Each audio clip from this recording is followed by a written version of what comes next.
Any of the audio from your, there we go, on your end, so I wasn't quite sure.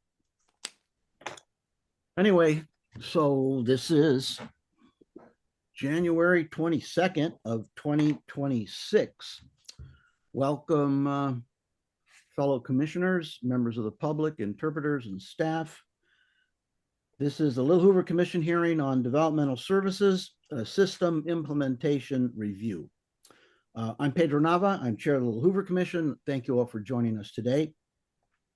There are other commissioners who are joining us as well.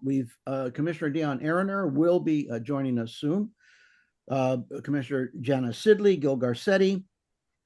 We may be joined by Commissioner Hernandez. We also do have, I understand, Senator Cabaldon will be joining us along with Senator Nilo. We also have members of our staff. Executive Director Ethan Rarick, Deputy Executive Director Tamar Foster, Project Managers Crystal Beckham, Daniel Harris McCoy, Analyst Shara McAllister, Gibran Maciel, and Jenna Waite. I got to do a little bit of housekeeping. We're live streaming today's hearing on Zoom, and we'll have a public comment session at the end of the hearing. Translation of today's hearing is available in both Spanish and American Sign Language. Please click the interpretation button on the bottom of your Zoom screen to select your preferred language for this hearing. You may listen in English, Spanish, or the original audio with no interpretation. You will now hear only the language you have chosen, either from the original speaker or from the interpreter. Commissioners' audio and video will remain on throughout the hearing. Commissioners, you may mute yourselves if you wish. The video and audio of our hearing witnesses will be turned on when it is their opportunity to speak. Members of the public joining us online are muted during the hearing. If you want to make a public comment, please use the raise hand feature in Zoom by clicking on the hand icon to join our comment queue. Those joining by phone can dial, it looks like *9 to raise their hand, or email us at littlehoover@lhc.ca.gov. Please include the phone number you're using to join the meeting so that staff can identify and unmute you. Staff will be monitoring raised hands and comment requests throughout the hearing. If you're present at our in-person location and you'd like to comment, please notify one of our staff members. As usual, public comment is limited to 3 minutes per speaker. Before making public comment, please make sure that you have selected your preferred language using the interpretation button at the bottom of the Zoom screen to help avoid confusion. We're recording this hearing. Afterwards, a permanent link to the video will be posted on our website and uploaded to our YouTube channel. Now to the substance of today's hearing. As part of our statutory charge to recommend improvements to state policy, we periodically revisit past studies. We do so to assess the degree to which our recommendations have been implemented and to evaluate whether additional reforms are needed. Today's hearing is designed to follow up on recommendations made during our 2023 review of the state's Developmental Disabilities service system.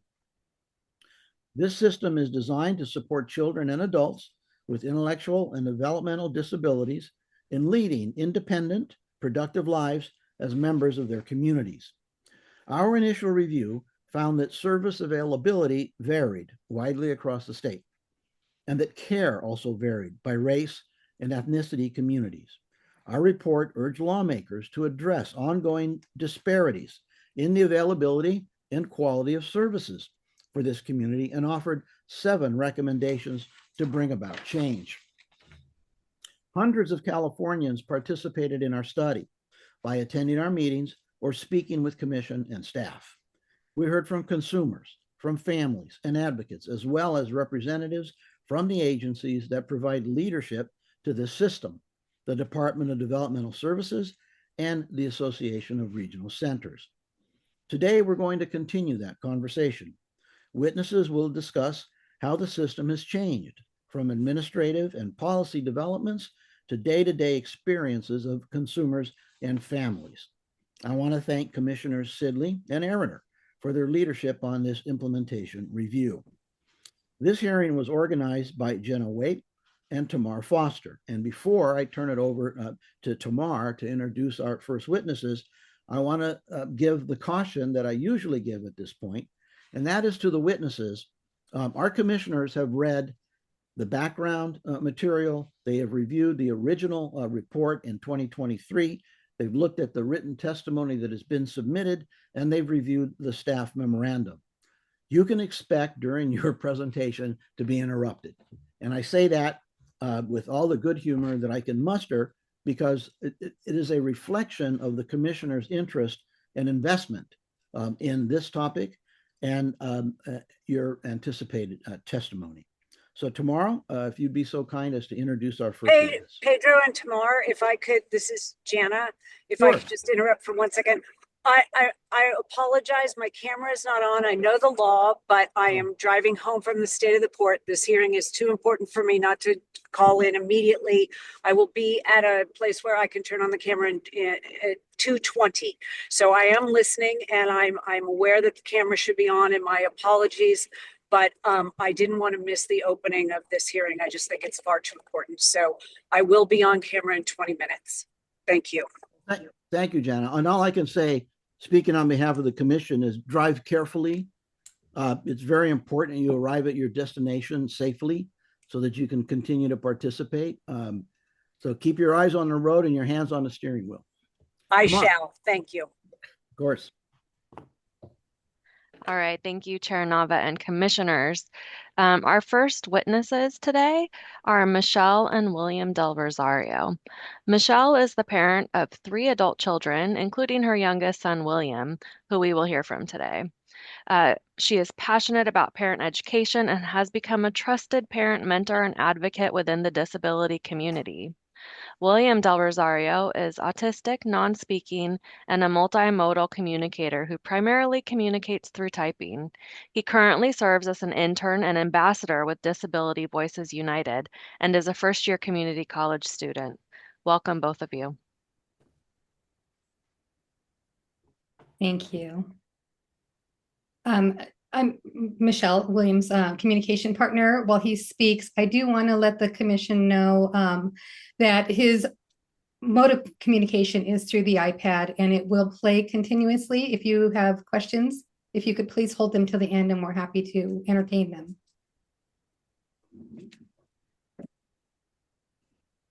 Good afternoon. My name is William Del Rosario.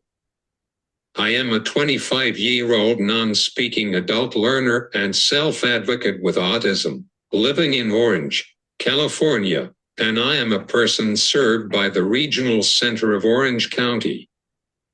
I have autism and apraxia, and I am a multimodal communicator who uses augmentative and alternative communication, or AAC, through typing on my iPad. I am here today to share my experience with the Regional Center as a young adult with a disability and as someone working toward greater independence. I currently live at home with my parents. I am the youngest of 3 children, with an older brother and sister.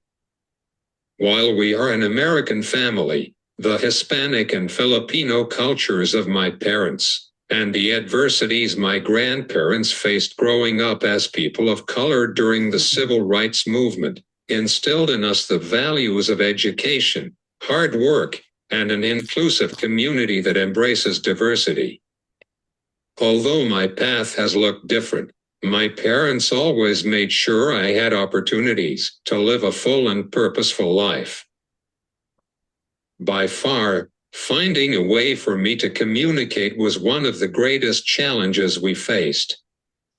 Our health insurance was self-funded and did not cover speech therapy, even though I was completely non-speaking. We now know that the regional center could have, and perhaps should have, helped provide those services. Maybe my path to communication could have been easier, but we cannot change the past. A turning point came when I was 11. After trying several methods, my parents purchased my first iPad and a communication app. As a first-generation iPad user, you could say the iPad and I grew up together. But owning an iPad doesn't make you a communicator. It only works if you have support. My mom took many training classes and taught me how to use the app. She noticed my interest in the alphabet and taught me how to read, write, and spell. With her support in our ABA team, I began to communicate. School was also challenging. My parents had to constantly advocate for the supports I needed. Even after an iPad and a one-to-one aid were approved, it took 10 months for the school district to order one. The day it arrived, I typed to my teacher, "Go away." I was in 6th grade and had waited a long time to say that. Over time, I showed my team how much I could learn when given the right tools. By 19, we finally had a strong team and a plan for adulthood. For the first time, I was seen as capable of accessing general education curriculum. In February 2020, an AAC specialist began training my team. It was a great plan that stopped in March when the pandemic shut everything down. My access to education changed overnight. I went from a classroom with full support to being a student tasked with accessing my education through a computer screen. I needed a communication partner to help me navigate Zoom, turn pages, read assignments, and regulate sensory motor challenges. The school struggled to understand that I could not just type independently. I was fortunate my mom could support me, but that responsibility should not have fallen only on her. When schools reopened, we chose virtual learning. The IEP team refused to provide an in-person aid. The transition program was also on hold. We asked the regional center for a personal assistant in adult services. We explained my communication progress with my mom and my speech pathologist. We were told there were no vendors and no AAC training available. Rather than finding a solution on how to support me, my service coordinator offered a letter for a free national park pass. It was frustrating and disappointing that this was the best she could do. As I approached 22, we stopped school services. During that time, I connected with Disability Voices United. I also found virtual social opportunities, an internship, and gave my first presentation about my pandemic learning experience. Presenting became my passion. With my mom's help, this became my transition program. We continued asking Regional Center for a support person trained in communication. Their answer stayed the same. We turned to the Department of Rehabilitation. DOR agreed to fund AAC training if Regional Center provided the staff. Once again, I was hopeful. Regional Center still could not find a vendor. After a year, my DOR plan was closed.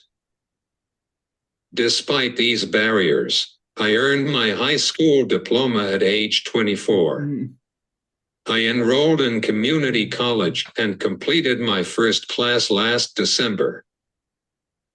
And yet, 6 years later, I am still being told that aside from 10 hours a week of personal assistant services, my needs cannot be met.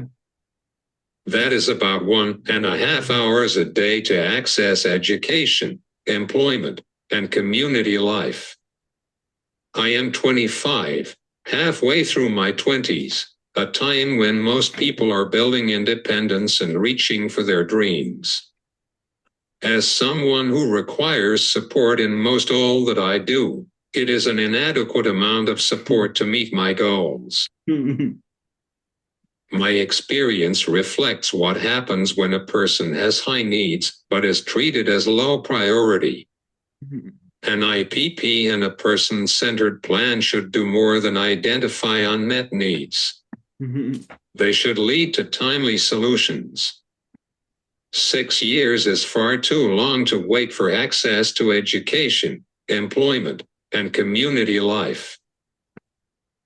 While my communication differences do not define me, they have been used against me in determining my supports. The right to communicate should come first, but it is often last. About 25 to 30% of individuals with autism are non-speaking. Yet communication support is often set aside because there is not funding to train, pay, and retain qualified staff. The responsibility falls on parents. That only works if parents are willing and able. Mine have been, but they should not have to be. Communication partners should be valued the same as ASL interpreters or any other form of language access. Funding and staff considerations with regional center vendors should reflect that. Systems matter. When systems fail, voices become muted. That is what happened to me. But I also found my voice through advocacy, education, and public speaking. I am living proof of what is possible when communication comes first. As an adult working toward independence, I rely on these systems. There may come a time when my parents cannot support me, or when I am ready to live on my own. Without proper services, my quality of life will drastically decline. Instead of thriving, I will be left to silently exist. My call to action is simple and urgent. Put communication access first. Fund and prioritize qualified, trained staff support. Most importantly, require concrete timelines and accountability so regional centers implement services without years of delay. No one should qualify for services and then wait 6 years to receive them. On behalf of myself and others with developmental disabilities, I ask you to protect our right to communication access and our right to build full and meaningful lives. The time to act is now. Thank you.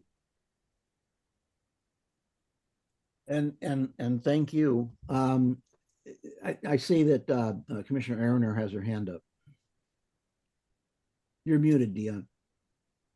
Good afternoon, everybody. And William, thank you. You are a fabulous communicator. It also takes people to listen, however, and I think what your remarks are really highlighting is that somebody is not listening. I wanted to find out, though, before I ask some questions. Michelle, did you want to say anything before?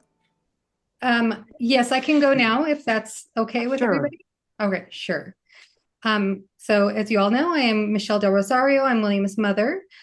He's an adult with autism and is served by Regional Center Orange County. And I'm also here to share our lived experiences navigating and advocating for his services. William's been a Regional Center client since he was 24 months old. While we're grateful the system exists, accessing appropriate services has required constant advocacy. For us, advocacy has never been optional. It has been the difference between William receiving support and being left without it. Our experience shows that many of the Commission's targeted outcomes are still being missed in real life. To the point of increasing consistency in client experiences and standardizing core services in intake, this is an area where the system is clearly missing the mark. Our experience has been shaped by inconsistent information, changing expectations, and different interpretations of the law. When William was young, we were told that after age 3, Regional Center could not support him because the school district became the generic resource. We accepted that at face value. Years later, we learned that other families were receiving regional center funded therapies during that same period. That was painful to realize because it meant William lost critical years of support simply because we were not given accurate or complete information. Now, as an adult, we are told that services exist, but there is no consistent process to ensure they are implemented. For example, when William was identified as needing staff trained in AAC, we were told it was a valid need, but then spent years being told that there were no vendors, no staffing, and no way to fund the training. Records request and the 4731 complaint process, as well as the appeals process, technically exist. But in our experience, it's taken months and sometimes years just to access our own information and push the system into action. There is still no transparent way for families to see what services are available, who's providing them, and where they truly stand on a wait list. On targeting and reducing racial and ethnic disparities. As a multicultural family, we know how important standardized data collection and reporting are. Without transparency, disparities stay hidden. In board meetings and community forums, we consistently hear from families who are frustrated, overwhelmed, and facing language and communication barriers. The families who seem to make progress are often the ones who speak fluent English, understand the system, and have the time and confidence to advocate aggressively. We have raised concerns many times publicly, but too often these concerns end with, "Thank you for your comment," and no visible follow-up. That tells us this recommendation is still not being meaningfully implemented. On bolstering state oversight and DDS directives, this is one of the biggest gaps. DDS directives exist, yet our regional center regularly follows internal guidelines instead. For us, that meant that being told AAC training wasn't fundable, even when DDS guidance and communication is a fundamental support. If oversight were strong, William would not have been waiting 6 years for services that were already identified as necessary. On modernizing technology, we still rely on scattered emails and verbal updates. There's no portal where I can log in and see, here is William's service status, here are the vendors contacted, here is where he is on the wait list. And looking ahead, I worry deeply. William is non-speaking. Even if a perfect system existed, who will help him navigate when I'm no longer here? Technology without human support does not create independence. It creates another barrier. On standardizing the vendorization process, we've been told separately or repeatedly that vendors cannot provide staff or cannot afford to train their staff. But these same vendors remain contracted year after year. In any other system, 6 years of non-delivery would trigger serious review. If William needs AAC trained staff and the regional center is the payer of last resort, then ensuring that training is funded and accessible should be part of their responsibility, not something families have to negotiate and fight for. On the governing boards, from where we sit, accountability feels distant. Families speak, consumers speak, but we rarely see how those voices translate into action. Strong boards should be asking us why consumers wait years for services and why DDS directives are treated as optional. On service coordination and navigation, this is where the emotional toll is most real. I have had to become the case manager, the trainer, the investigator, and the advocate, all while continuing to be William's unpaid direct staff support. I've researched AAC training, contacted vendors, filed appeals, tracked failures, and followed up endlessly. And I do this because I love my son. But what happens to consumers who don't have someone who can do this? That's what keeps me up at night. So to your questions, what services do we need that we cannot get? William needs consistent direct support staff who are trained to support his communication and sensory motor regulation. Without that, he cannot fully pursue education, maximize his independence, work toward employment, and participate meaningfully in the community. What are the challenges? Inconsistent implementation, lack of vendor accountability, weak oversight, outdated systems, and the expectation that families fill every gap. What improvements would matter most? true enforcement of the DDS directives, transparent, modern tracking of services and wait lists, standardized vendor accountability, clear, consistent access to services across all regional centers, navigation support that does not require families to become experts. The Commission's recommendations are strong, but from where we live, they are not yet real. William has been waiting 6 years. That is not just a staffing issue. It is a failure of consistency, accountability, oversight, and coordination. Families should not have to fight this hard for services that already exist into law. Thank you for your time. Thank you. Commissioner Erner had her hand up, and I also followed by Commissioner Sidley. Yes, thank you, Michelle. I had a feeling you had a lot to share with us. First of all, I want to thank both of you for appearing today. It's always really important that we hear from the people who are directly affected by programs, right? We have a tendency very often to forget that there are people at the other end of these service delivery systems who depend on them, right? And that's where we gain so much knowledge and information about what is working and what isn't working. So I want to thank you for that. I have a question for William. William first started talking about his team, and then I gathered during the pandemic, things kind of fell apart. But I'm interested to hear about who William sees as his team members. Who are those people?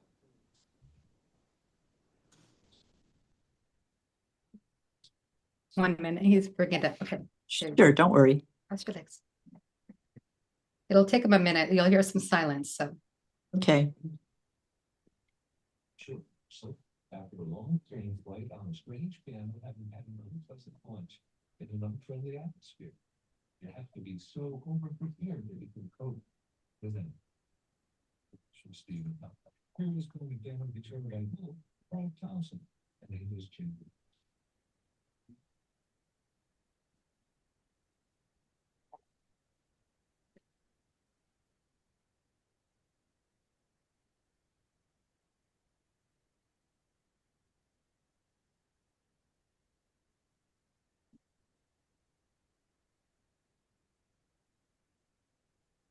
The team I mentioned was my teachers. Okay, and who do you see as your team now was the second part of the question.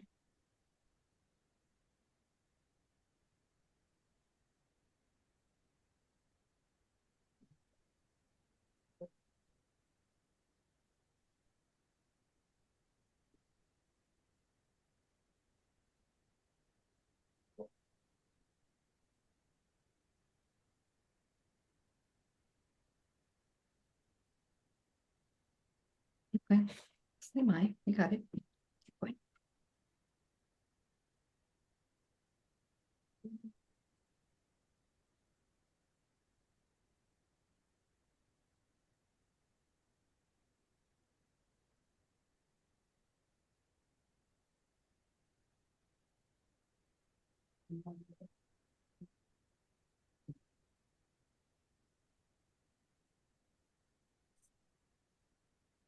Now it is mostly my parents and one staff.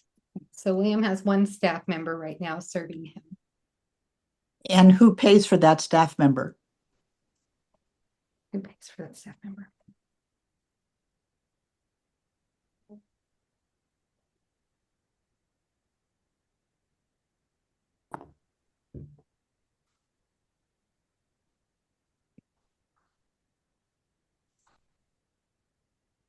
Regional Center.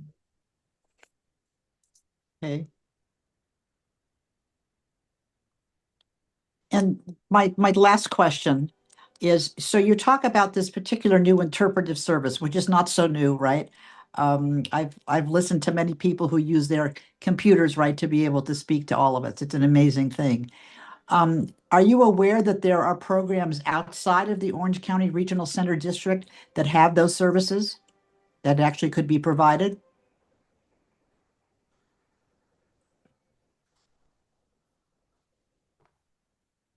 Yes. Yes, so we have used some of them, such as Department of Rehabilitation. However, they are not all trained specifically to Williams' communication. There's a lot more than just learning to program a device, as speaking as his communication Mhm. partner. Mhm. We have learned, what type of prompting works for him, what Mhm. he needs to be regulated, how to break down different modalities. Just you can't see our desk right now, but I'll try and hold up. William has, well, I don't know if you can see it, different variations of letter boards that we use, different Mhm. keyboards, as well as whiteboards, low tech, or understanding his spoken language. And that Mhm. all comes with training specific to the individual. It's a little different than just getting a broad ASL interpreter or Spanish speaking or any other language for that matter. All right, but it's still possible. It's just that it might not be until we all understand what the complexities are, right? It becomes an issue then of can we find the appropriate people? But it's not that it's not that it can't be done. It's that there maybe is not either the political will to do it. Or some, It's in combination. It's getting the systems to work together, at least in our experience. For example, okay. I found the generic resource Department of Rehabilitation. I Right. went and advocated there very heavily, even to get Mhm. William to be seen as with an appointment, and Right. explained his needs, and they agreed to do the training of the individual, but regional center needed to provide the individual, because before the barrier was that they didn't provide the training. So I found the generic resource for the training. However, regional center still could not produce a worker. And so we lost our IPE, Williams Independent Plan for Employment with Mhm. rehab. From- So now to re-engage that, I have to start all over. all But they over. still don't have the person. 6 Mhm. years. It's so frustrating because one system relies upon another. Mhm. Or in the case when they told us that the vendors were not able to absorb the cost of the training, I said, okay, do you have a denial letter from those vendors? Because if they're denying funding the training, then regional center as payer of last resort, we are asking you to fund Exactly. the training. I am not afraid to use generic resources. I know these are government dollars. I've pitched in, I've done my parent training for 25 years with this young man. But now we're at the point where he's ready to exercise some independence and, maybe live on his own one day, or facing the hard reality that all of us as parents of individuals with disability face. There's going to be a day when we're not here.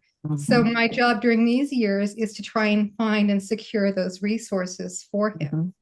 It's just been one barrier after the other. And now they're not even really or our regional center is not really disputing. We've proved that through jumping through many hoops that the training is necessary, but they're still not getting the people. And it's a twofold, there's many tiers to it. Okay. Thank you so much for sharing. I really appreciate it. Sure. Thank you, Commissioner Sidley. Yes, thank you, both Michelle and William. Thank you both for being here today. I have two questions, and I pose it to both of you, and how best to answer it is. I know from William's presentation, he said that at 11, William, you learned from this iPad, and you and the iPad grew up together. My question to you is, how at 11 did you find this tool? And then sort of a follow-up to that is, is it something that, Michelle, through your experience, that you think a large number of I understand that everybody's needs are different, but is it a large number of people that could benefit from this type of tool? And then, and just a last question is, the one caregiver that William currently has, how much does that person get paid? It's hourly. I'm just curious if you know what that number is. So that's sort of my I'm interested in that perspective. Okay, so William wrote an initial response. The iPad was invented. So when he was 11, the iPad was invented. Prior to that, as he shared, his mom, had been asking, this kid needs a way to communicate. He needs a device. He needs, a something. Those of you who may or may not be familiar with autism and communication, they gave us a book of laminated pictures that are cartoon-like pictures. You may have seen those on Velcro. And that was his communication system. The book got so fat that he couldn't, he was showing aptitude in initiating communication, but carrying that around and making, sentences that were applicable to the instruction that was supposed to be happening in school was not happening. I, as his mom, made those laminated pictures into alphabet, and I started teaching him to read and write. I taught him his phonics.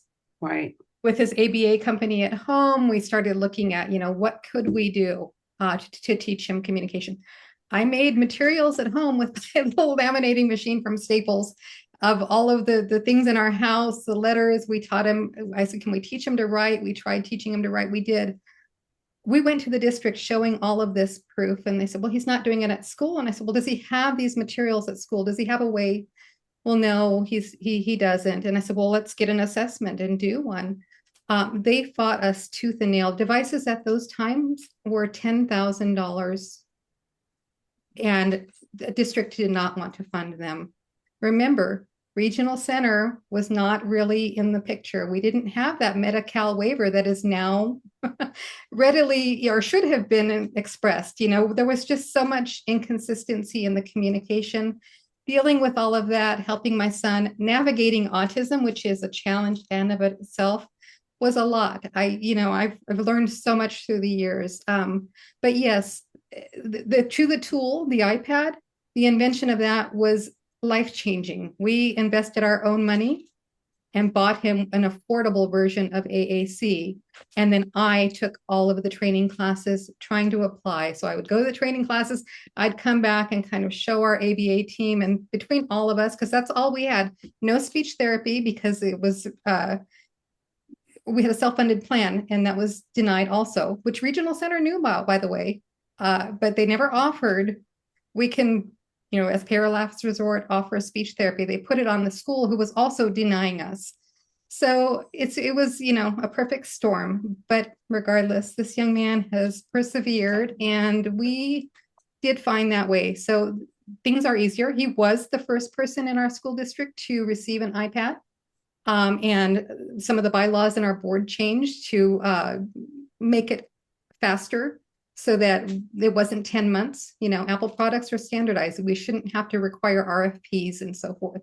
But as William said, owning an iPad does not make you a communicator. Think about it this way, and we like to share this too, is if you have a piano, you are not a pianist. Some of us have pianos in our home, but we are not the pianist. We have to have the instruction, the support, the practice, and the discipline to do it. Right. All.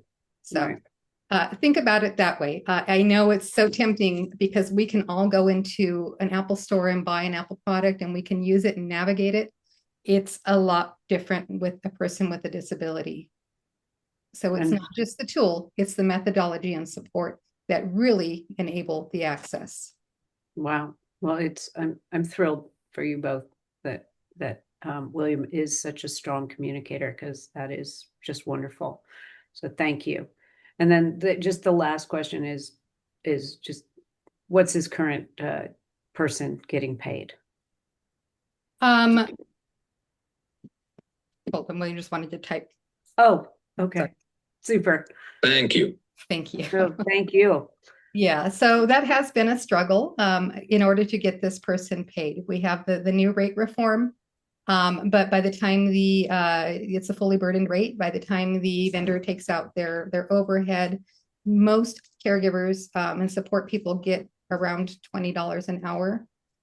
It hasn't really been enough to retain anybody or even get any nibbles on staffing. But we were supported through applying or having our regional center apply for the health and safety rate waiver. So he does get a higher rate. He gets about $5 more, I think, somewhere in there. But that is with that health and safety rate exception to provide the extra support that William needs. Okay. Thank you. Thank you both so much. I appreciate it very much. Thank you. Yep, thank you. Ms. Del Rosario, this is Pedro. I've got, when in your dealings with your regional center and you identified a service of a sort that William needed, and you expressed that you were denied. What can you explain to us is the process that is then available to you when there's a denial of that? Is there a means by which you then get to the Department of Developmental Services, or are you just told no and it's too bad? We are sometimes told no, and I, having learned my lesson, ask for a notice of action, first of all, or to see where it is in writing. So, but sometimes they tell us it's an internal guidance. And I said, well, if you're making a decision off of an internal guidance, I would like to know and see where that internal guidance is. Thus far, we have not been provided some of those internal guidances. So we have utilized the 4731 complaint, for example, with social recreation.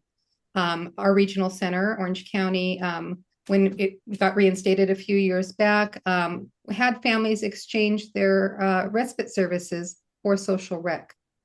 We opposed that because that's not how we interpreted the guidances that DDS put forth.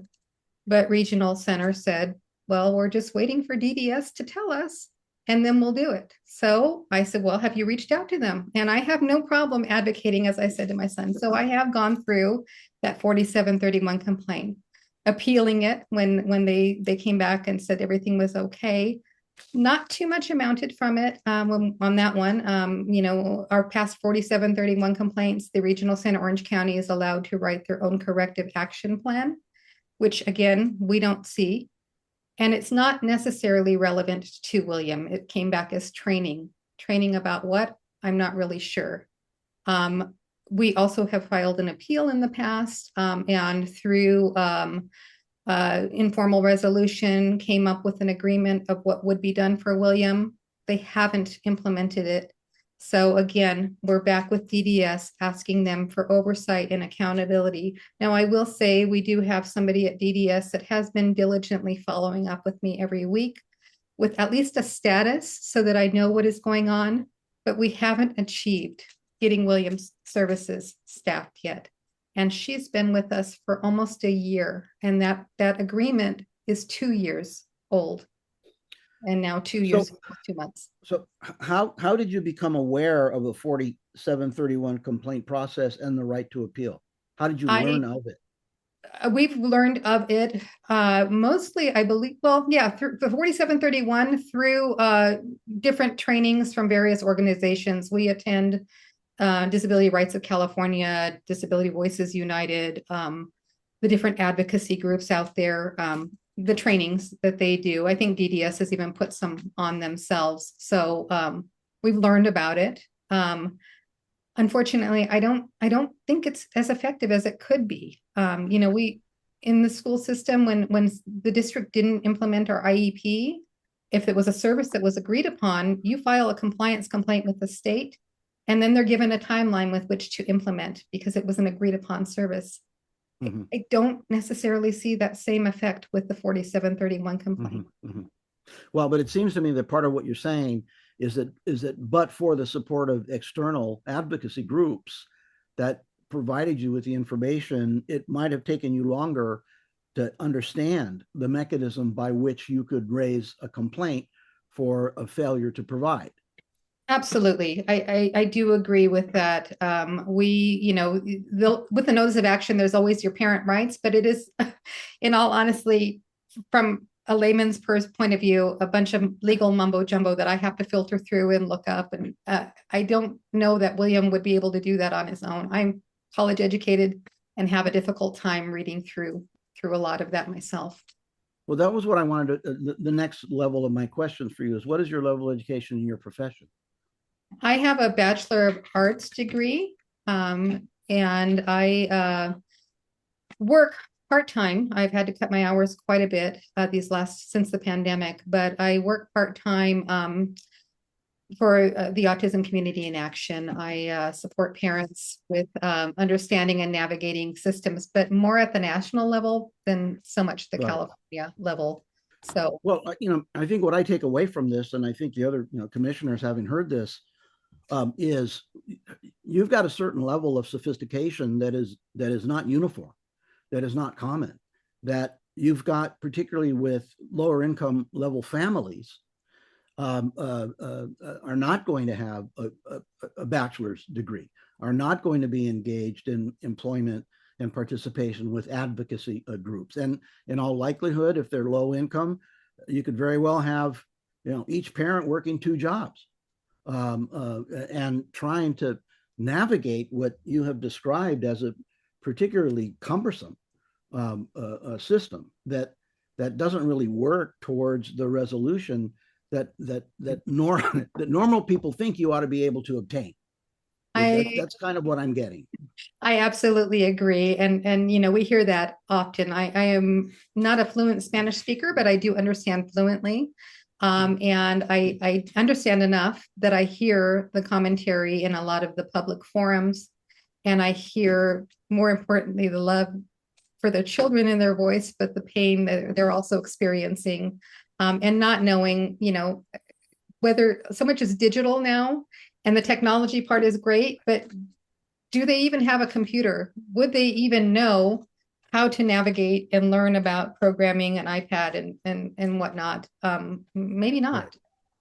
Well, I think during one of the things that we saw during the pandemic was families parking in pulling over in parking lots where they could get Wi-Fi off of a business to log in to be able to do their schoolwork assignments because they didn't have the internet at home.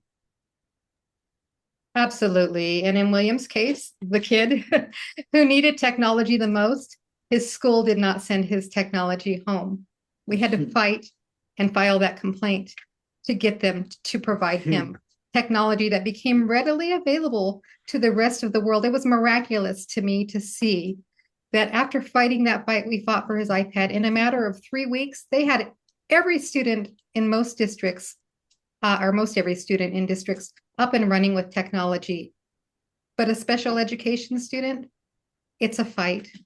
And the same could be said for regional center, I would imagine, but yeah. Let me look into other commissioners. I don't see any hands up.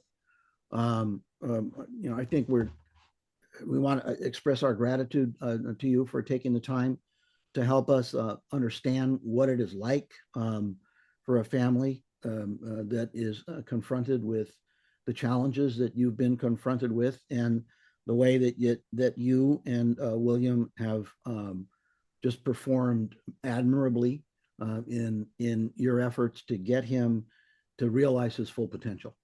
Thank you. Thank you. And I hope you'll take our testimony not as so much as a complaint, but as a call to action to make a difference for William and many others as you described. Thank you. Thank you. Tamar. Next, we have Judy Mark. Judy Mark is the co-founder and president of Disability Voices United, where she leads advocacy and programmatic efforts and also serves as a faculty member at UCLA in disability studies. She identifies as a person with a disability and has a 29-year-old autistic son who recently moved into his own home with supports. Thank you, Judy. Thank you so much for having me. I'm Judy Mark, president of Disability Voices United, a statewide advocacy organization led by people with disabilities and our families. But more importantly, I am the mother of Joshua, who has autism and turned 29 this week and will be celebrating at a karaoke birthday party with his friends and family. That joy exists because we have fought for 29 years to create a comprehensive network of support. I am also the great aunt of Augie, a 3-year-old recently diagnosed with autism. I am helping his mom, my niece, advocate for services, and heartbreakingly, she is encountering the same roadblocks. A generation later, and families are still fighting the same fights. Thank you for the opportunity to testify today. I'm going to tell you that to prepare, I revisited testimony from your 2022 hearings. Families and self-advocates described deep mistrust in a system meant to help them. Parents spoke of exhaustion, not from raising a child with disabilities, but from begging for basic services and waiting endlessly, waiting for service coordinators, approvals, providers, and for services to actually help. Almost every comment from your 2022 hearings could be made today. Your report validated what families had been saying for years and became a catalyst for our sponsored bill, AB 1147, the Disability Equity, Transparency, and Accountability Act, legislation that your commission supported. But fierce opposition stripped it of many of its most meaningful reforms. While some provisions moved forward through trailer bills, the opportunity for real accountability was largely lost. One reform that did take effect, subjecting regional centers to the Public Records Act, only began this month, so its impact remains to be seen. The trailer bill provisions primarily focus on standardizing processes across the regional center system to help ensure equity. That's a good goal. However, we want to raise the bar instead of lower it. We want to make sure that the processes help the child of a migrant farm worker achieve the same outcomes as the child of an educated white family in Beverly Hills. I was asked to comment on the new individual program plan template. The template itself is excellent. Let me be clear about that. And I thank the department for incorporating community feedback and creating it. But a good form. Paige, I'm sorry, Judy. Go ahead, Beyond. Go ahead. I have a question. Sure. You mentioned that, and one piece has been accomplished, which is this transparency that under the information. What do you call it? Is it under the Public Records Act? Right. Does that affect does that affect individual case records? Can you use the Public Records Act to find out? No. Oh.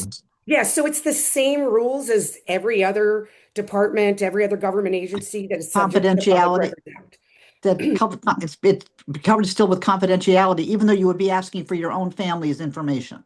You shouldn't have to use the Public Records Act to ask for your own family's information. Yeah. Believe me, I have not seen a copy of my son's IPP in many years. I shouldn't have to use the PRA to get it. I should have the right to access that. Right, so, but that wasn't given to you in that legislation. No, we already had that right through the Lanterman Act. The Public Records Act is really more about procedures and policies that regional centers have and statistics and data that they may be holding. Okay, but if you have it under the Lanterman Act, why can't you get those records? That's an excellent question. I'm not sure why. I'm not sure why regional centers are not forthcoming. Now, not to say that people don't get access to their IPPs. Most people do. In my particular circumstance, I didn't see a copy for 6 years, was not sent to me. It actually took the action of the DDS director, Pete Jervinka, to get me his most recent IPP. So it shouldn't have to be that hard to get information about your own child. Right. I mean, he could be fully employed getting the 400 or 500,000 families, those kinds of documents, right? We would not want the executive director to be doing that. Thank you. Okay. Exactly. All right.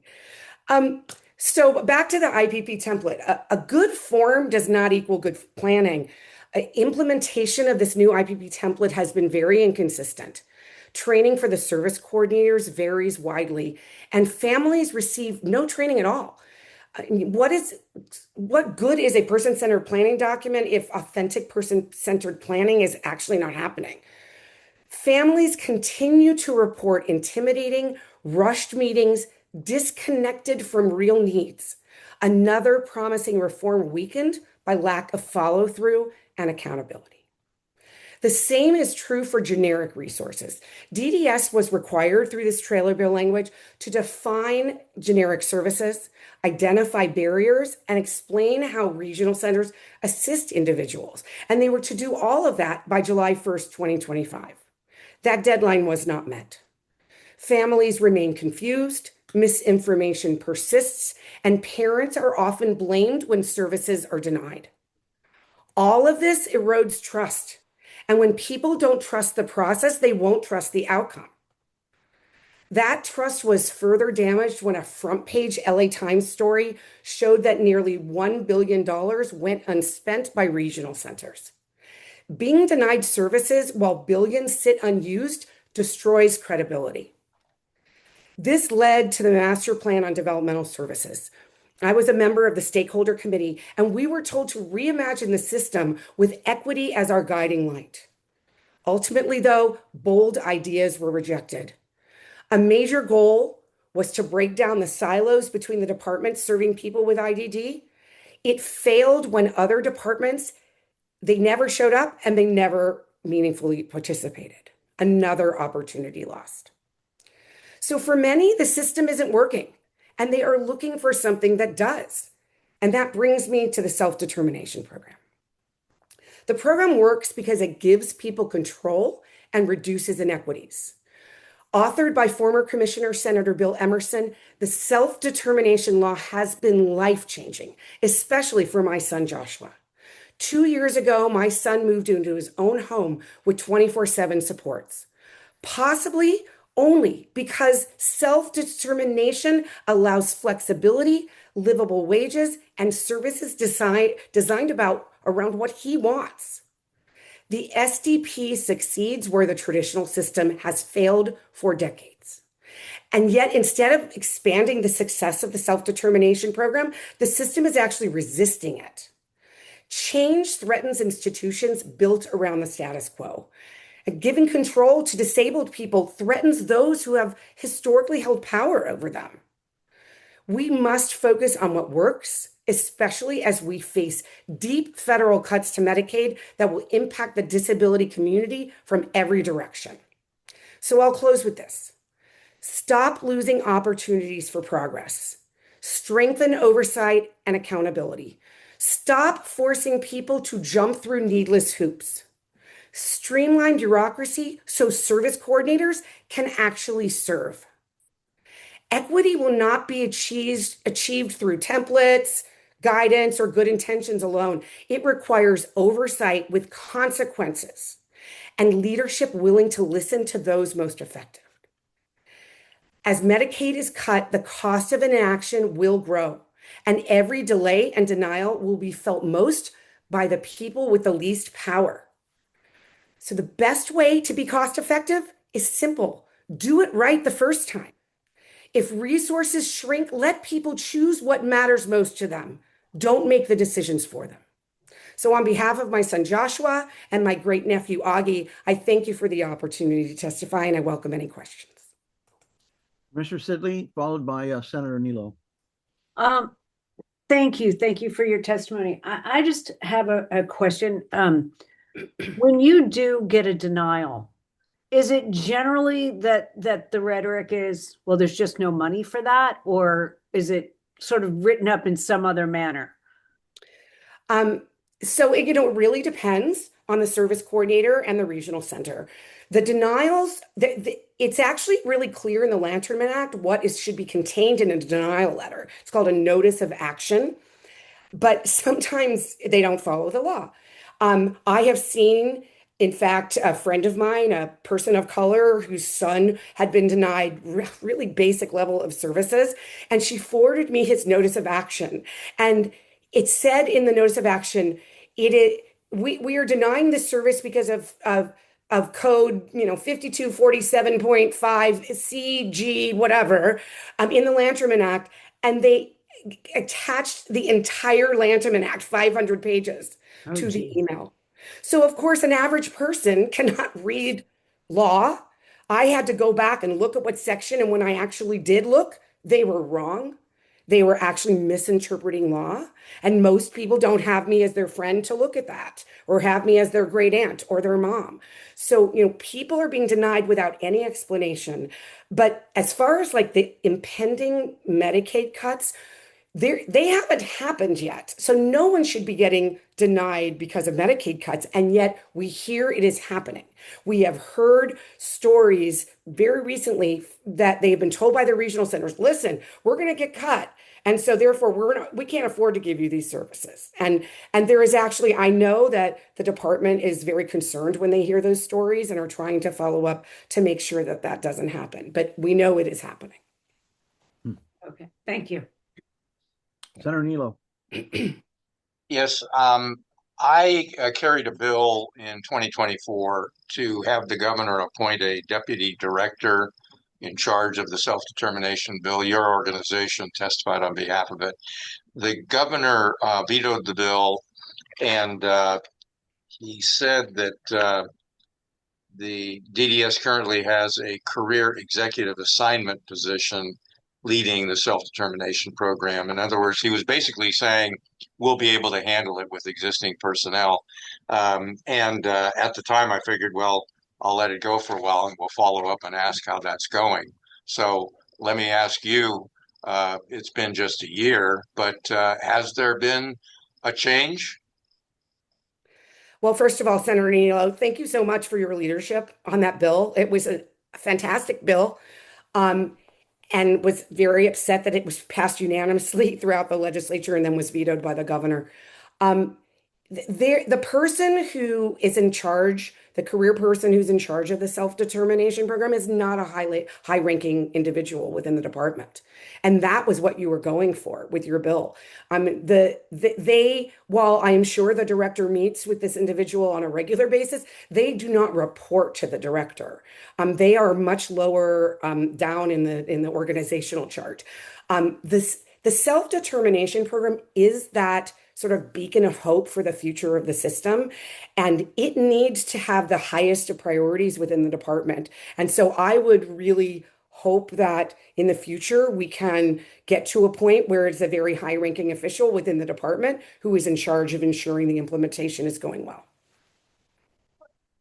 Has the actual access to the program and operation of the program improved? Because the reason for the bill was there's some inconsistent success across regional centers, which is consistently what we're hearing in the testimony today. Is there is a lot of inconsistency, but maybe because of the bill and because of the governor's veto, that the department took a more serious look at it to improve access and operation of the program. Has that happened?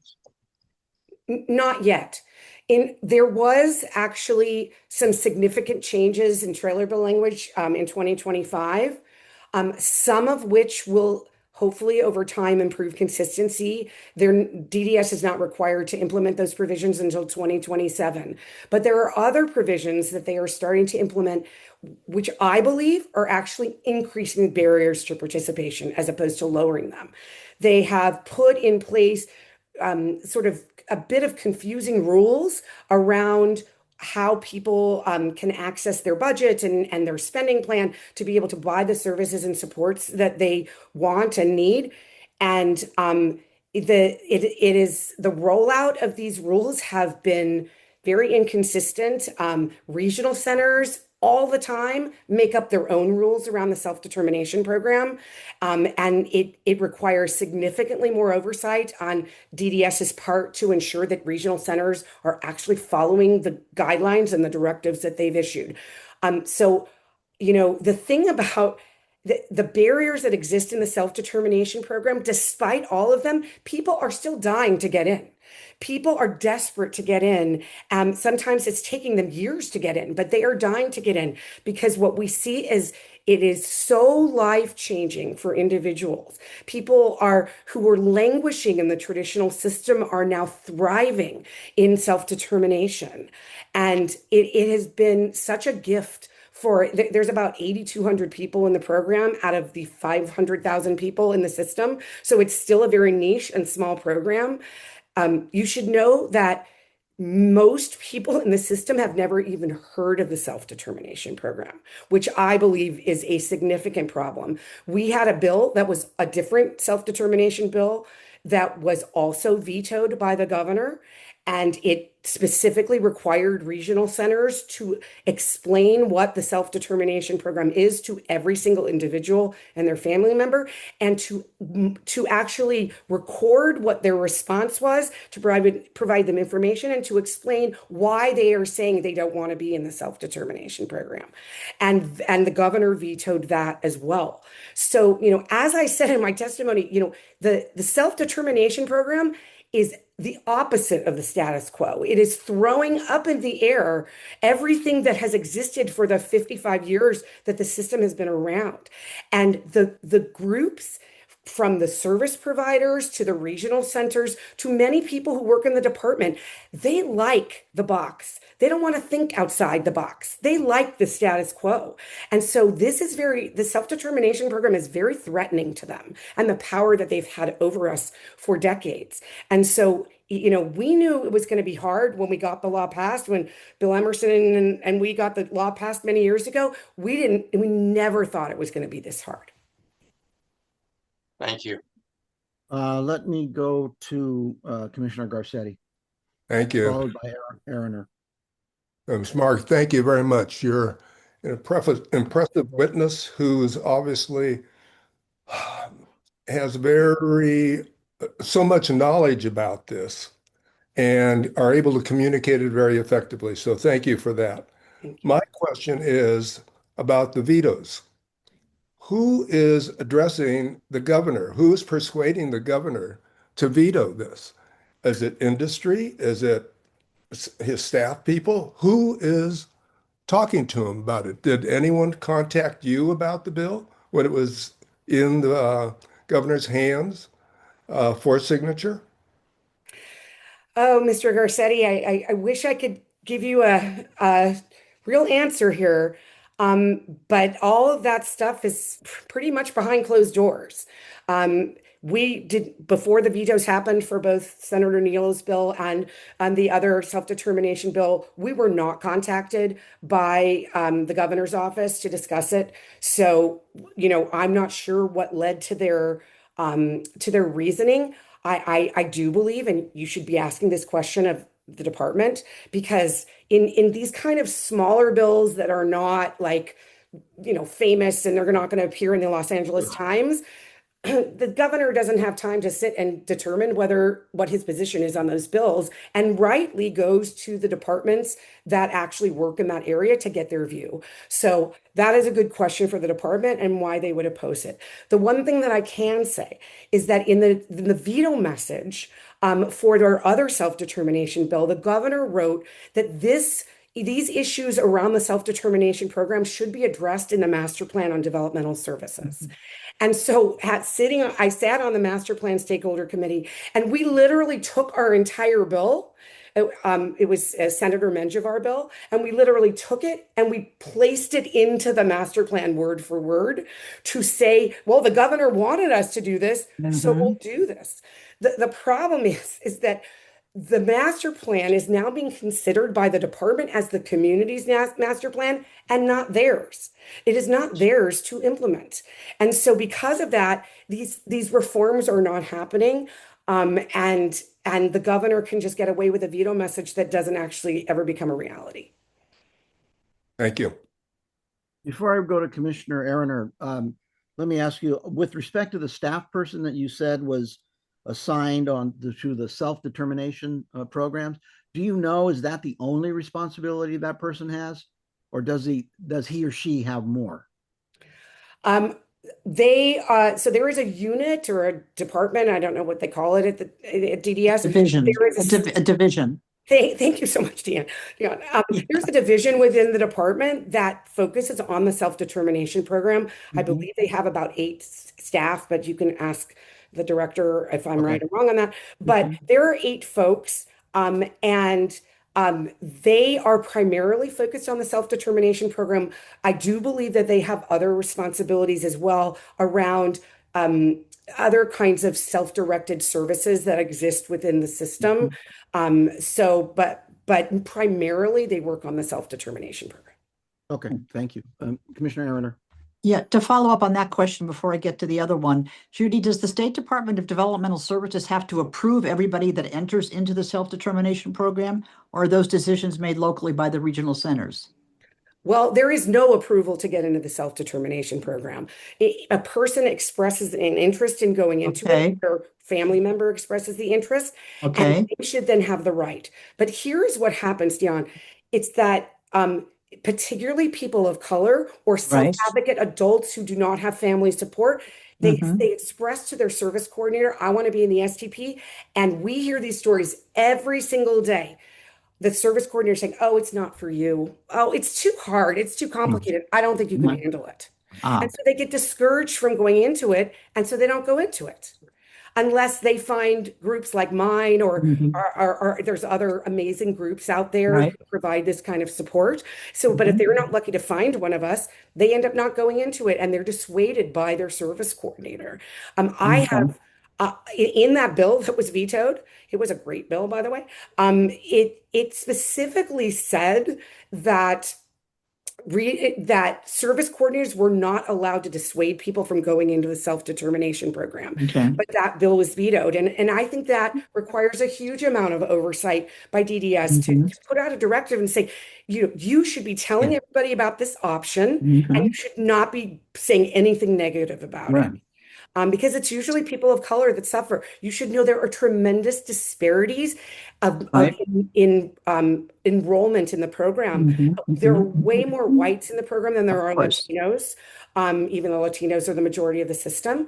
And Mhm, but once Latinos get into the STP, they thrive in it. And mhm. so, we have to do more to get people of color into this amazing life-changing program. Okay.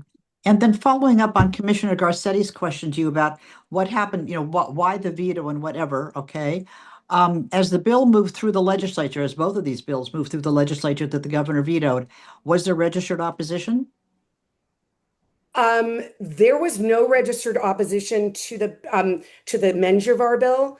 Um, Yeah, in fact, ARCA supported it, the Association of Regional Center Agencies. okay, We'll hear from Amy next. They actually supported the bill. They saw that okay. providing, clear guidance was a good thing, Mhm, and we okay, worked closely with them. So no, there was no registered opposition at all. okay, So yeah, it's very frustrating. okay. Thank you. Okay. Mr. Sidley. I just want to follow up on Dion's question. Uh, so you were saying that people are discouraged from going into the self-determination. What I don't know is why. Why are they discouraged from going into those programs? Um, I think a combination of reasons. I think that the average service coordinator, remember, only 8,000 people are in it. So the vast majority of service coordinators do not have any clients in the STP. And so they don't understand it themselves. And so therefore they're not going to be encouraging people to go into it if they don't understand it themselves. So I think that's a piece. And there has been very, very poor requirements of training of all service coordinators. So I think that's one piece. But I firmly believe there is ableism and racism involved. It is the ableism exists particularly for adults with who maybe live in their own place and are surrounded by paid people only in the traditional service system and don't have family in their lives. There's a lot of people out there who infantilize them, who treat them like they're babies and say, you can't do this, honey, and pat them on the head. Like we see that happen. I also believe there's racism involved, particularly for Latino families who are Spanish speaking, by saying, wow, you don't have the educational level, you don't speak the language, so this is going to be way too hard for you. The self-determination program is challenging. It shouldn't be this challenging. It is because of the lack of clarity coming from the department that it is this challenging. If the department set out very clear rules and trained everybody on how to abide by these rules, the program would be very simple to be part of. But that doesn't exist. The program has been around. The law passed in 2013, so they've had plenty of time to create these consistent rules. But the people still want to be in it, and especially I'm not sure if any of you have a child with disabilities or are a family member, but if you do, you know that we learn more from other parents than we learn from any of the professionals in the field. And so what happens is that a parent will be like, oh my God, my child just got a job, or my child he has all these friends, or he's having a karaoke birthday party this weekend and lives on his own. And people go, how do you get that? Like, how do you do that? And then the parent says, oh, my child's in the self-determination program. And all of a sudden they're like, well, what's that? I've never heard of it. And that's how it's really very organic about how the information is spread about this life-changing program. But it shouldn't be that way. The system should be required to tell all 500,000 people in the system that they have this opportunity. And is there a shortage of employees or vendors to support these self-determination programs, or is it that come out of the same pool of vendors and employees? The vast majority of us in the self-determination program do not use traditional service vendors. We hire people directly.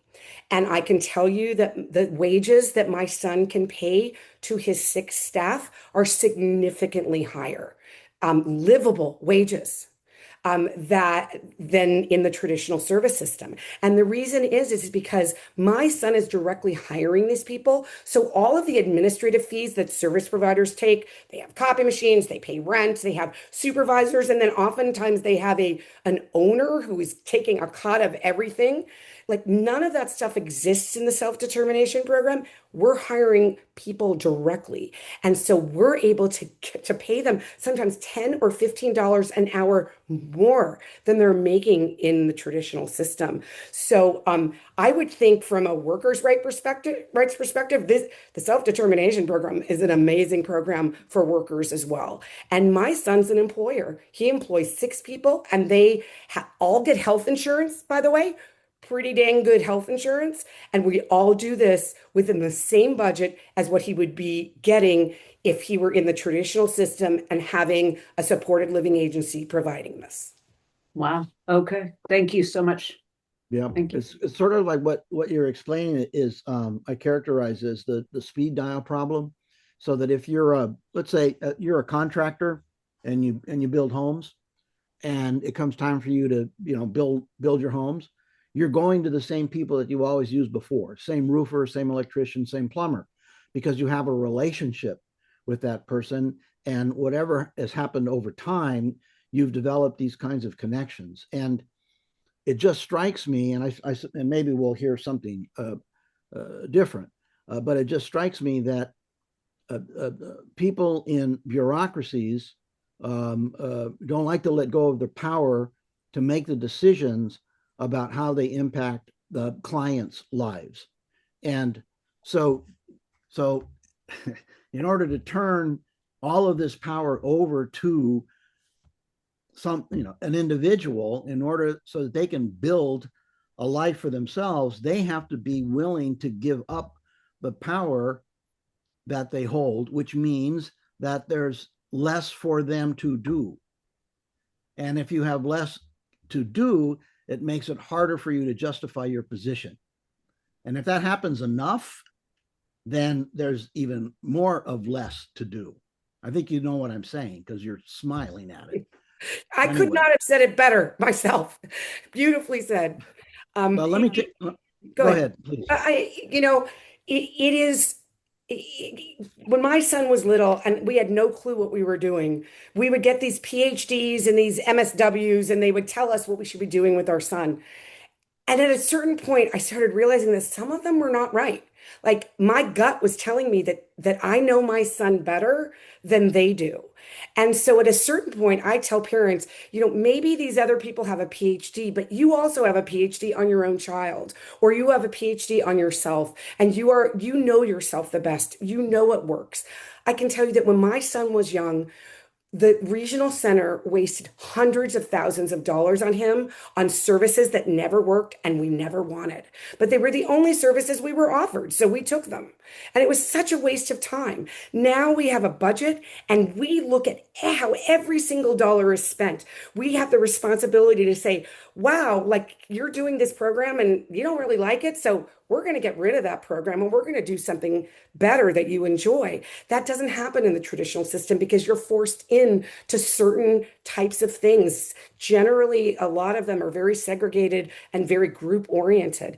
When my son when he left high school at 18, he had terrible experience in school. And when he turned 18, we pulled him out of school. And the regional center offered him 3 different day programs. I call them day waste programs because they just sit in these centers all day and do absolutely nothing. And my son is not very verbal, but he spoke with his feet. We would bring him in and within 5 minutes, he was running out the door because he hated being confined in these spaces. And so it got to a point where my son was doing absolutely nothing, which is not a great situation. And when the self-determination program finally started getting implemented, we were so thrilled. And now my son lives an amazing life of his choosing. It's not my choosing. It's not what I would choose to do every day, for sure. But my son loves Looney Tunes and he loves Disney and he spends a lot of his time watching Looney Tune and Disney. And that is his choice in his life. He has a 1 hour a week volunteer job that he has gotten really good at, and we're hoping to get it to 2 hours a week of volunteer work. And so, his life is so great. He is so happy all the time. And isn't that what all of us just want for our kids, is for them to be happy? And the self-determination program made that happen. Okay. Looking across the board, I see no additional hands from commissioners. Let me express our gratitude to you for helping help us to better understand what it is that you've been confronted with, your successes and your challenges and your disappointments. And congratulations, and have a good time at the karaoke party. Thank you so much. You bet. So Mark? Thank you. Our next witness is Amy Westling. She is the Executive Director of the Association of Regional Centers, known as ARCA, where she works to advance and fund regional center services statewide. She previously held leadership and advocacy roles at multiple regional centers and as a client's right advocate in the Central Valley. Thank you for joining us. You may speak when you're ready. Good afternoon. Thank you for the opportunity to be here. As Tamar said, my name is Amy Westling, and I am the Executive Director of the Association of Regional Center Agencies. I always start these presentations by saying what ARCA does is to represent the 21 nonprofit regional centers supporting nearly 500,000 individuals in California and their families. But I want to take a moment to take a step back a little bit and to say that it's important to recognize we also represent the 13,000 regional center staff who do this critical work, who get up every day and strive only to make people's lives better. And that includes 9,000 service coordination staff and 4,000 other staff who provide a variety of support roles that are critical. And many times those support roles get wrapped up in descriptions of bureaucracy and get downplayed in their importance. But it's essential to recognize that a lot of those jobs are required for this system to draw down nearly about $7 billion a year in federal funds. So it's through the work of service coordination and the support staff that this system works. It is the nation's only entitlement system for individuals with developmental disabilities. In other states, oftentimes people wait 20 years from the time of diagnosis to service delivery. And that's the reason that we have some people who move to California who have the means to do that, to get a better life for their sons and daughters. That's not the source of most of our growth. Our system is growing tremendously quickly at a rate of about 7.5% annually when California's population remains flat. And why is that, you ask? It's because we're doing a better job at finding children who need support. Additionally, I do want to note before I go much further that I understand the commissioners have all received our full written comments, but they are available publicly on our website as well at arcanet.org, arcanet.org. And we feel like it's important to put them there so that people can read the full story. I was asked to talk about consistency. Are regional centers reporting on the number of individuals going through intake? Are we recording data in new standardized categories for race, ethnicity, and language? The answer to both is yes. It's also important to note that changes to the regional center appeals process were implemented in 2023. And those were done in consultation with the community in ways to try to promote better hearing experiences and better informal dispute resolution. And I also want to highlight that we often think of consistency as happening to regional centers, as something that the system is fighting. And I want to make clear that's not true. It's not something that's being imposed upon us. Regional centers themselves are leading on many of the consistency efforts. Standardized vendorization and a consistent respite tool ended up being recommendations of this commission. And winding back the clock 3 years, I would invite you to look back at our testimony from that time. And those were our recommendations. Again, as Ms. Marks said, regional centers supported Disability Voices United's bill in SB 1218 related to the self-determination program, because we recognize that in certain areas, consistency and a more predictable experience really do lead to better outcomes. Let me interrupt you, Commissioner Yes. Arna. So, Amy, thank you for coming back and testifying. We really appreciate it. So I understand that the governor vetoed the bill, but you all supported it. What prevents ARCA and its members, okay, from moving forward, for example, on on the supported program? I don't understand, right? If everybody thinks it's great, then what's happening here when we're sitting at 8,000 out of 500,000? I mean, something's, I always joke about the regional center system and other systems. You are wholly owned subsidiaries of the state of California. Correct. That's who funds you. That you were created statutorily by the legislature. Okay, after a model. I mean, there was a pilot project, but there was a model. All right, we are the only one in the country that does it this way. And so, besides the standardization issue, which drives me bonkers, right? Because I don't understand it, and it's the question to ask the state. Because I mean, right, you're controlled by the state completely. You have contracts with the state. There is nothing that prevents the state from deciding that they can standardize things, except that they claim that they need authority or whatever. I don't know what that's all about. But I really am interested in this issue about if everybody thinks that this is a great idea, what's holding it back? Because it's not explainable at this point. So as Ms. Mark noted, the governor's veto message said that this is an issue that should have been addressed in the master plan. Hold on. And then last June, there was trailer bill language that was approved that required the Department of Developmental Services to do many of the things in SB 1218.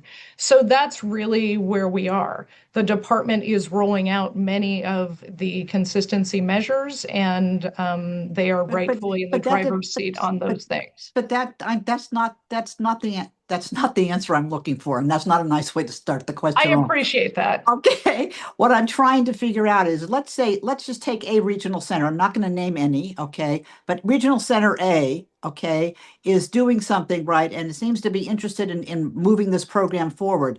Is there anything to stop them from moving it forward?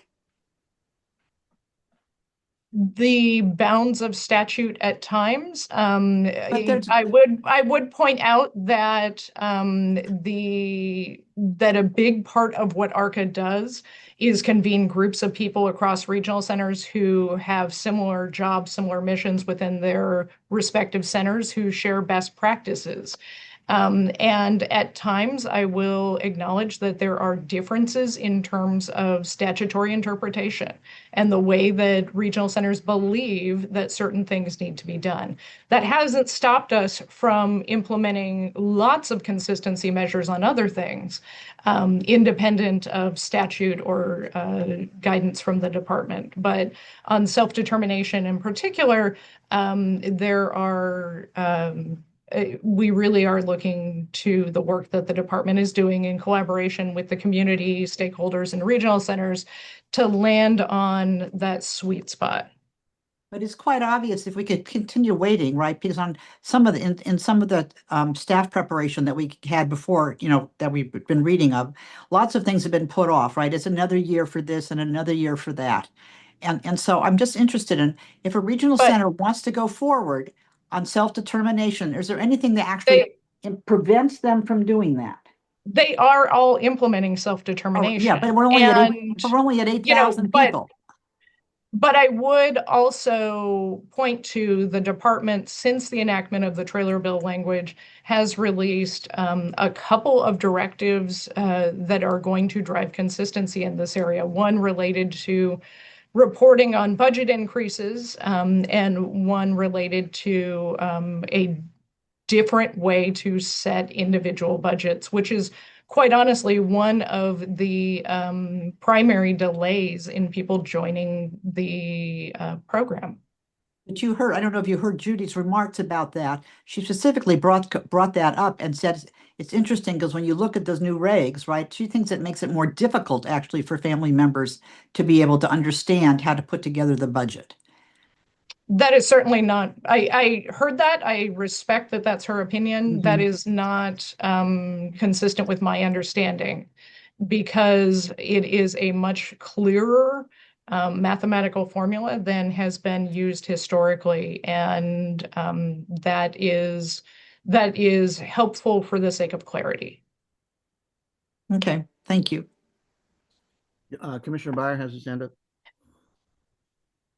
Thank you, Mr. Chairman. And I'm going to ask two questions of the witness, but first I want to thank her for her career of service and acknowledge the reforms that have been underway for many years, but specifically in response to the Commission's report. I think both the state and many of the regional centers have done a very good job on data collection and many other issues. And so I don't want the questions to obscure the positives that I think we all experience. So in preparing for this oversight matter, I fed the testimony of the staff, the report from the staff, the testimony from the regional centers, and the state. And two issues stand out: governance and disparity in level of expenditure between Latino clients and non-Latino clients. And so I want to focus on those, and I'll start on the second one first. First, do you recognize or acknowledge that there is a serious disconnect between the level of expenditure within the ethnic population that are served by the regional centers? I think it's a more complex question, and I hope you will give me. But it's a yes or no question. Is there disparity or not? I hope you will give me space to answer it thoroughly. So when you look at top line numbers, yes, there are differences, disparity, if you want to call it, between what is spent on the average white person and what is spent on the average person of Latino descent. When you drill into those numbers, you see that the two biggest drivers of this disparity are the age of the individual. Understanding our Hispanic community tends to trend much younger than our white community. And in the regional center system, you spend exponentially more on people once they exit the school system. And the second major driver is where people live. So our Latino community tends to live at home much, much, much longer than our white community. The difference in expenditure between our individuals, regardless of age, who live at home and those who live outside the family home in another setting is a tenfold difference. So when you control for age and place of residence, most of the differences drop away. For instance, what do you mean? So what do you mean by most? What percent? So in looking at, for instance, adults who are living at home with families, the difference in expenditure between our white and our Latino population is 12%. Okay, so you're saying 12% is okay? I'm not saying it's okay. I'm saying that it is irresponsible to continue citing statistics that say that we're spending twice as much on our Latino population as our white population. Okay, I'm you're also little saying, defensive here. I didn't say that. I didn't you did not say that. It's not my intent to come across as defensive. It is a statistic that has been cited many, many, many times. And over the Because years, other people have said it, you think I've said it? I am not attributing it to you in any way. What I am Okay. saying is that it is a statistic that is repeated over and over again. And it is one of the things that gets in the way of us actually drilling down into addressing some of the underlying issues. Okay, go to that then. What are the reasons for the 12%? So the number one reason, and again, the 12% is an improvement from where we were a few years ago.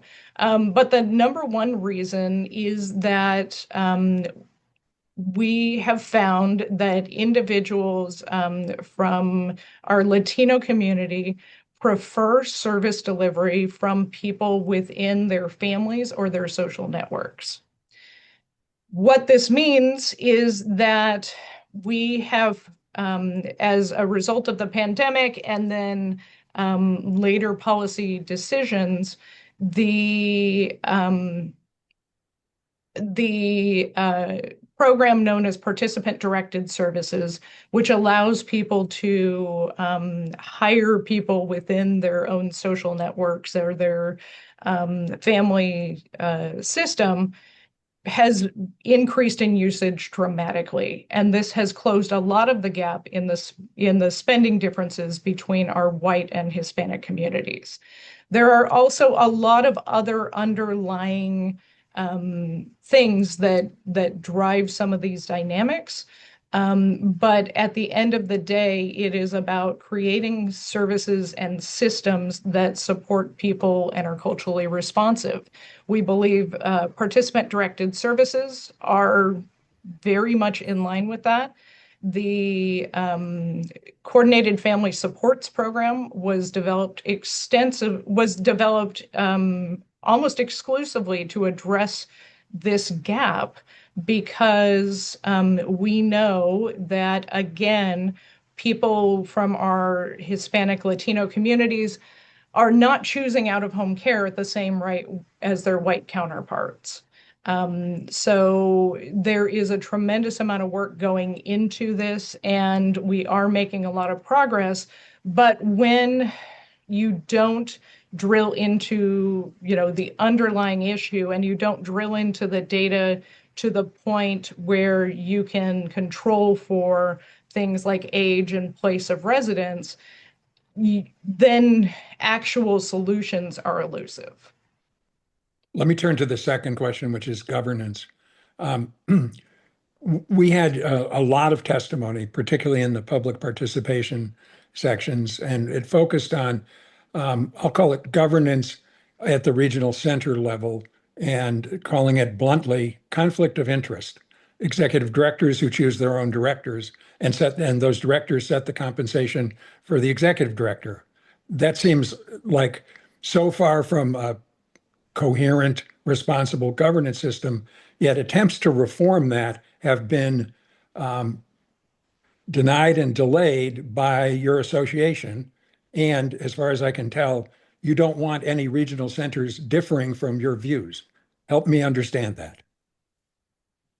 So the first part of the question, and I think this harkens back to Ms. Mark's comments related to our association's interaction with AB 1147.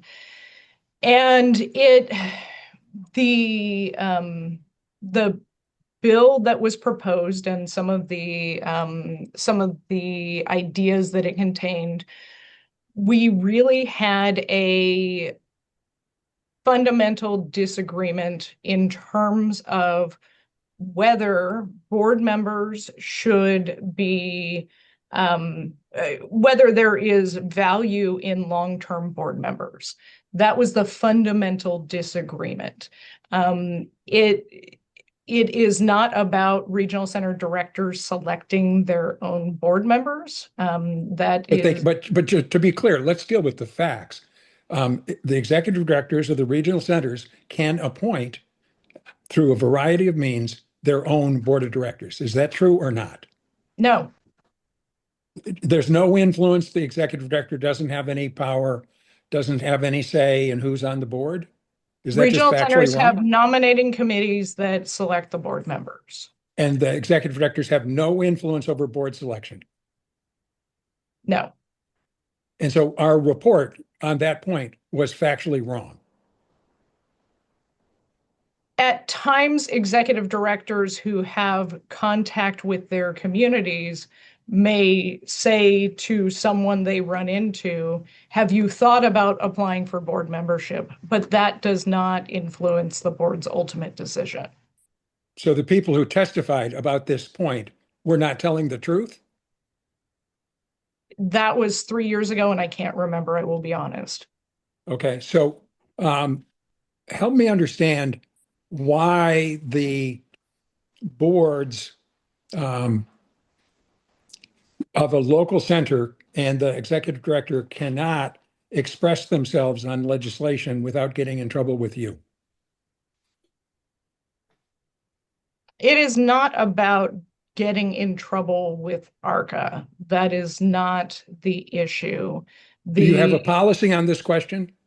We have a policy that speaks to legislative positions, yes.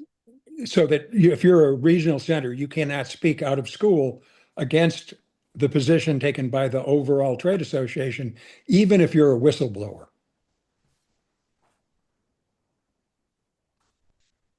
I'm hesitating only because of the reference to the whistleblower. Okay, so I'm an executive director of a regional center. I know the executive director of my neighboring center has handpicked the members of the board and chosen a very high salary. And I want to blow the whistle on that, and I want to tell the legislature, but that's not good with your trade association. And so under your rules, they're prohibited from telling anything to the legislature. Is that true or not? That is totally inaccurate. So they have complete freedom to communicate with the legislature about any issue of public policy. ARCA's bylaws for a very long time have included a clause about not undermining the goals of the association and the agreed upon positions. We completed a bylaws update a couple of years ago that clarified this. So and there's a lot of detail again on our website about this, but it does not preclude board members or executive directors from reaching out to the legislature on whistleblower issues, as you suggested. Okay, but if a regional center wanted to say they supported a piece of legislation, under your bylaws, they could not do that. Is that right? They are all part of the decision-making process. ARCA. Well, just give me an honest answer. I mean, give me a break. Can they say that they support a bill or not? And if they can't, why not? And what happens to them if they do? So ARCA has a robust process to take positions on bills. Typically, our process, while our bylaws speak to while our bylaws speak to a majority process, we typically arrive at consensus. And our bylaws we do have a posted standard that speaks to once a position is adopted, that regional centers lobbying or taking an opposing position would be considered in conflict with ARCA's bylaws. Thank you, Mr. Chairman. Well, and just to follow up on that, if they take a position contrary to the bylaws, what's the consequence? We have a standards and practices committee that would decide if any action is needed. And what kind of action is available? So action can range from, and we've not had this happen since the bylaws have been updated, but action can range from consultation with the regional center, depending on the significance of the issue. It can result in leaving ARCA. Okay. But again, it is a voluntary trade association. Understood. So how, this is an interesting conversation. I really hadn't given it very much thought, but how are you selected to be an executive director of a regional center? Who hires and fires? The board of executive directors, and the executive director is their sole employee. And so when you said that with respect to making a determination of who gets on the board, that there's a nominating committee? And Typically. Right. So the nominating committee is selected by whom? Or how? The board itself. Typically. Okay. I mean, again, there's 21 sets of bylaws here, but typically it is a representation of a group of board members. Okay.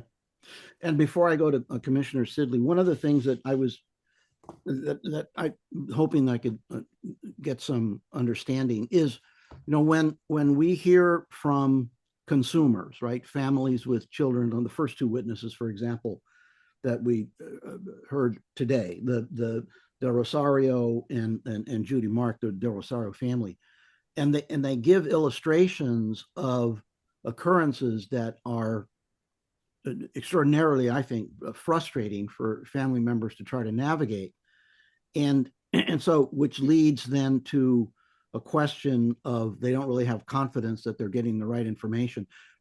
How is it that ARCA provides direction or guidance or training for staff people at the regional centers in order to minimize that? Because it just seems to me that we hear a fair amount of those kinds of illustrations. And I mean, do you have an explanation for how it is that happens with such frequency? Yes. So first and foremost, I want to note that ARCA itself is not a training division for the regional centers themselves. So one of the, as I referenced, ARCA has a lot of what we call discipline groups. One of the groups that meets is our training and information group, and they develop and share training materials amongst each other. Additionally, through the updates to the regional center performance measures, one of the steps that has been taken is the development of standardized onboarding topics and competencies to ensure that service coordinators around the state receive substantially similar training. Of course, it's going to differ, when you get to parts about your own regional center and the demographics, for instance, that it supports, or the service area in, as you know, I worked in both the Central Valley and here in Sacramento. And so some of the dynamics and the community dynamics are a little bit different. But substantially similar training will be provided to regional center staff. Additionally, regional center staff have received similar training in social recreation and a bunch of other topics, including cultural humility and implicit bias and a number of other things. That in the case of cultural humility and implicit bias, both of those were training curricula that were approved by DDS. Okay. Commissioner Sidley, thank you. Mm-hmm. So my first question is, how does ARCA have money? Where does your money come from? We're a trade association funded by dues from the regional centers. And how much does each regional center pay you? It differs according to regional center size. Why? I mean, so like why? Well, let's take the largest regional center. How much do you give? How much do you get? I don't have it at my fingertips, I'll be honest. Can you get that for us, please? So the range of population could be from 12,000, and at least the last time I looked at what's the one in Southern California that had 42,000 the last time I looked.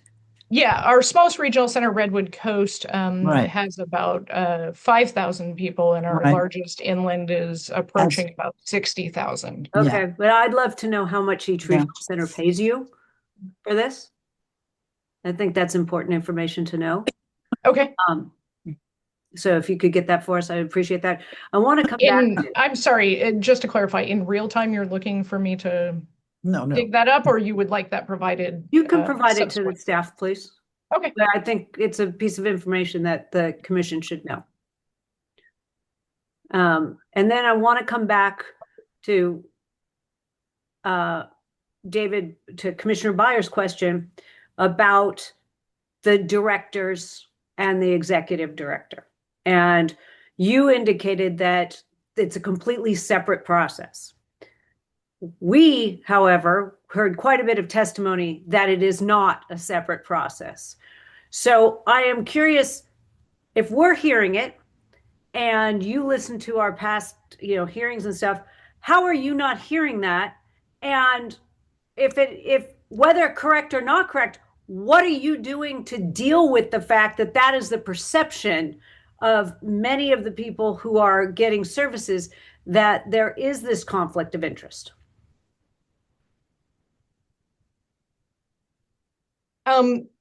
So in terms of how do we deal with the perception, I will say we have not, as an association, tackled that head on, I'll be honest. What we have done is developed extensive training curricula for regional center board members and enhanced their effectiveness and their ability to provide oversight to the organizations whose boards they sit on. It really comes down to, are they effective in the roles that they are sitting in? And I think that is probably how organizationally we have most directly impacted this. For instance, in November, we had 150 people come from around the state, most of them regional center board members, to spend 2 days with us learning things related to board oversight responsibilities and meeting facilitation and all kinds of things such as that. Our goal is strong, competent boards who understand their oversight role and know that while they have a partnership with the leadership of the regional center, that at the end of the day, the executive director works for them. And we've crafted. I suggest that you look into it and you try to develop a plan to deal with this head on, because I don't think that the people who testified about it were not telling us the truth. I think that there is definitely potential conflicts out there. Even you suggesting that, I've asked somebody that they should consider joining the board. I think that honestly, it is something that you guys should develop some guidance on, because it sounds to me like it is a real problem. Okay. Thank you. Nothing else, Pedro. I'll get to you in a second, David. Sure. You know what would help me, Miss Wessling. I'm trying to understand the relationship between ARCA, the Department of Developmental Services, and the regional centers themselves. And so you described some of the work that you do in providing direction for board support. So in that instance, it sounds as though the Department of Developmental Services generates some direction, guidance, administrative steps that the regional are supposed to engage in, the regional centers are supposed to do. And then do you serve as a bridge between the Department of Developmental Services and the regional centers themselves? You've told us you're a trade organization, and a trade organization, right? My understanding typically engages in activity to promote the goals and objectives of their trade members. So what are the goals and objectives of your trade members that you do in relationship to the Department of Developmental Services? So In terms of our work with the department, it's actually multifaceted. So we, as most trade associations, at times we are advocating for policies or legislation that we would like to see. Okay. And at other times, we have a different role with between the department and the regional centers. A big part of the way we spend our time is providing technical assistance to regional centers to help them understand and implement the department's directives. We also work with the regional centers and the department, and it's through ARCA that the regional center, what's called the master contract is negotiated. So there's a lot of moving pieces, but it really comes down to ARCA plays a central role when it is policy or practice impacting all regional centers. And our role is substantially diminished when it is when the department is interacting directly with individual regional centers, for instance, on audits and those kinds of things. But we may work with regional centers to collect their feedback on audit protocols or those kinds of things. So it really ARCA was established in the late 70s, actually through a special allocation from the state budget that gave regional centers a little bit of money to come together and organize around to create a statewide place for, in all honesty, to make it easier to communicate with the 21, to serve as sort of the liaison on statewide issues. Okay. All right. Commissioner Byer. Yeah, thanks. I think I have an answer to the question that Commissioner Sidley asked, which is, according to the IRS 990 tax form, your revenue varies between 1.8 and 2.2 million. So that's where the dues goes. So is that more or less accurate? Yes. Okay, so that would mean between $85,000 and $105,000 a year if you did it on an average across the 21 centers. But I note that the Inland Empire, East Los Angeles, Alta California, Central Los Angeles, and San Andreas are your 5 biggest regional centers. Would it be safe to assume that between those 5 centers, they contribute more than 50% of your budget? No. Because it's more it's more per nuanced regional than center? that. Pardon me? It's more nuanced than that. There's no way that 5 regional centers are contributing 50% of our budget. Okay, I guess my point is the bigger, and we've all been involved in public life and with trade associations. The big members dominate trade associations. That's just the reality of it. So what From I'm a trying to funding get, perspective, yes. yeah, okay, but what I'm trying to get at is it's a hard job to reconcile the views of very, very small regional centers with giant regional centers when you're dealing with $18 billion. But it's a very small base. Your budget's very small. Yeah. And the role you play seems to be very powerful in terms of the legislative process. And what I'm trying to understand is how you reach conclusions when the people who are, I'm going to call it dominating the conversation, are your biggest members. It's not and they may powerful. have different interests than the other 16 members. So, this is a good opportunity for me to talk about ARCA's organizational structure, if you'll give me a little bit of room to work. Yeah, sure. So, our board has 42 slots. 21 are for the 21 regional center directors, and 21 are for a representative from each of their boards. So while the funding amounts differ by regional center size, unlike a like, for instance, a health plan association, right? Where the blues dominate the health plan association, and then the little guys feel like they need to go start their own subsidiary association so that their voice can be heard. Ours is a much more democratic process where it is one vote per board member. So that means we currently have 41 of our 42 vacancies filled. That means each regional center gets no more than 2 votes. So our Inland Regional Center has 2 votes. Our Redwood Coast Regional Center also has 2 votes.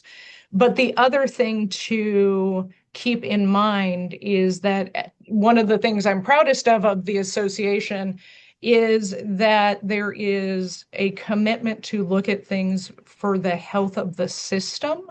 So even though, the bulk of regional centers are in Southern California, for example, one of the big questions that's always asked as we look at things like recommended allocation of resources for a certain program, one of the questions that oftentimes our bigger Southern California centers will ask is, are we sure Redwood Coast has the necessary staff to get this done? Making sure that there is a base for them so that even though they're supporting 5,000 people, that their community has the same opportunity to benefit from programs as for the big regional centers. So it really is not an association structure that is where the large members drown out the small ones, and it's designed that way with intention. Does that answer your question, Commissioner? Oh, you're muted. Commissioner Byer, you're muted. Commissioner Byer, you're muted. I appreciate the accuracy of your answer. My life experience tells me that no trade association operates that way, but that's just me. And I will note that ARCA in its history has had our smallest regional center, Redwood Coast, has had our board president come from Redwood Coast previously. So it really is something that we are pretty careful about, but I appreciate the question. Thank you. Mr. Chairman, you're muted as well. Mr. Chairman, you're muted. Yeah, thank you very much. Before I go to Commissioner Aroner, how many staff are at your organization, ARCA? Myself and 6. There you go. Okay. Commissioner Aroner, thank you. So this is a very interesting question that Commissioner Byer brings up about. It's not a question necessarily about how the association operates, to be honest with you. I'm speaking out of experience.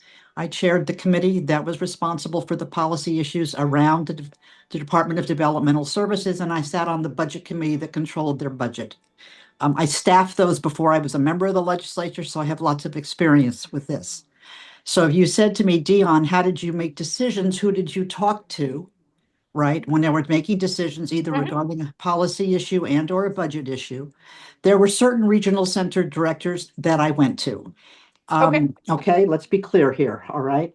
And there were certain ones that I trusted, and there were certain ones that I knew not to go to because either their views on policy, right, were so incredibly conservative, right, that I didn't feel that the legislature could get any movement going in regards to how to make improvements in the regional center system, all right? Whether or not that goes on today, I can't speak to that, right? I had institutional memory, Yes. right, quite extensive, so I had relationships that were developed, but whether or not I'm hoping that there are some members of the legislature that have those kinds of relationships. They're obviously a different set of executive directors today than there were then. But that's how I governed, right? Because I was making major decisions for the system at that time. Some of the issues that we're talking about today were the issues that we were dealing with even back 25 years ago. But whether or not legislators have those kinds of relationships, I can't speak to. But I certainly think, right, and I had those relationships with the department folks as well, so Yes. that I knew who to go to in the department. I mean, just as Commissioner Byer, expresses, right? If if you're involved with a sector like this, and you're trying to provide leadership around it, you decide yourselves who you think you should go to, who you think will give you the advice that you need to hear, both positive and negative, right? Both, supporting something and objecting to it. Um, and I think, and that's true. That's what the legislative process allows for. And also the quality of the staff in the legislature. We were very fortunate in those days, right? Back when the regional center system was developed, everybody, it was written, the legislation was written by legislative staff It was. coming out of the Assembly Office of Research and their expertise under the leadership of Mr. Lannerman. Let's be clear here, who wanted to do something. But having said that, over the years, the legislative staff that has been involved in the developmental disability system it's really interesting. They have been there for years, many of them, right? And so they have developed the relationships that I'm talking about that I had, first as a staffer and then as a member of the legislature. And then even afterwards, because in my lobbying firm, I represented some regional centers after that, right? Obviously because of my access. Yes. But lots of legislative staff stayed around for a very long time in this, working on this system. Obviously with time, right? Those staffers have changed, right? Whether or not they have the same level of history, I can't speak to today. But that's the process. That's the beauty of the process, the legislative process and making policy, right? It's as we always say, it's a lot about relationships. Who knows who has the expertise that we need to be able to present. That's why we have somebody like Amy coming and talking today. We're going to, hear from Pete later. Hopefully we're going to get to Pete, but also to the Del Rosarios and to Judy, right? Because they are people who know the system. Whether or not we like all of their perspectives is another issue. But the decision-making process in the legislature is a complicated one. There's no doubt about it. It is. And we encourage regional centers to become engaged with their local members for the very reason that you're highlighting, Commissioner Eriner, that it is imperative that they and their offices know who to call if issues arise, constituent issues, or if they have questions about the system in general. And that allows the most direct access to the answers they're looking for. I see Commissioner Sidley. One last question. It comes back again to another question that David Byer was asking, and that is, as we learn more about this system, the regional centers, the bigger regional centers have certain needs that maybe the smaller ones do not, based on the populations that they're dealing with and the locality that they're dealing with. And what that makes me think is that their legislative needs may be different. And so where you have indicated that you come up with a group think, and then that's the plan, and then no one else can say anything else because that's the way the bylaws work for ARCA. So my question to you is, what benefit are the regional centers getting from ARCA that it matters? Why, if they don't agree with the group think and they have a different legislative position, why don't they leave? What are you providing? So I want to first gently push on the characterization of a board process as groupthink. I think it's a little more nuanced than that. And usually groupthink is it's semantics. It's semantics. You all talk, you come up with one policy for everybody. And all these regional centers are different. So whether I call it groupthink or whatever, you come up with a position. And then I'm saying, what if the position is not in the best interest for a regional center? What if they had a different position, but that's not what the group picked? the group discussed it and they picked something else. Mhm. I want to know what benefit you provide, because you said, well, there could be discipline and they could be thrown out of ARCA.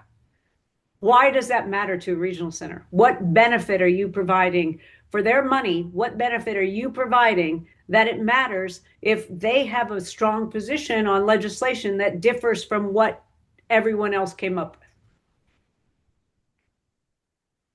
So, in terms of what the association provides, people often, when they think of trade associations, think of the formal legislative interaction. What I've tried to highlight today, and will kind of circle back to, is that we actually spend the bulk of our time providing technical support to regional centers in terms of answering their questions about law, policy, regulations, directives, as well as providing them with a place where their staff can share best practices amongst each other. With something, I think Couldn't it's they just call a closing. regional center themselves? Can't they just pick up the They phone? could call, but we convene meetings of something like 30 different groups that are our discipline groups, that, you know, your CFOs, your directors of client services, your community services directors. So yes, they could just pick up the phone and call, but it's important to note that at this time, all 21 regional centers are choosing to remain members of ARCA. So Amy, let me ask, if I'm going to just say Los Angeles because I'm sitting in Los Angeles, but if Yes. Los Angeles has a very different need than your Redwood Coast or with the small group, and do you ever take the position that, well, we won't come to a consensus because our regional centers need different things?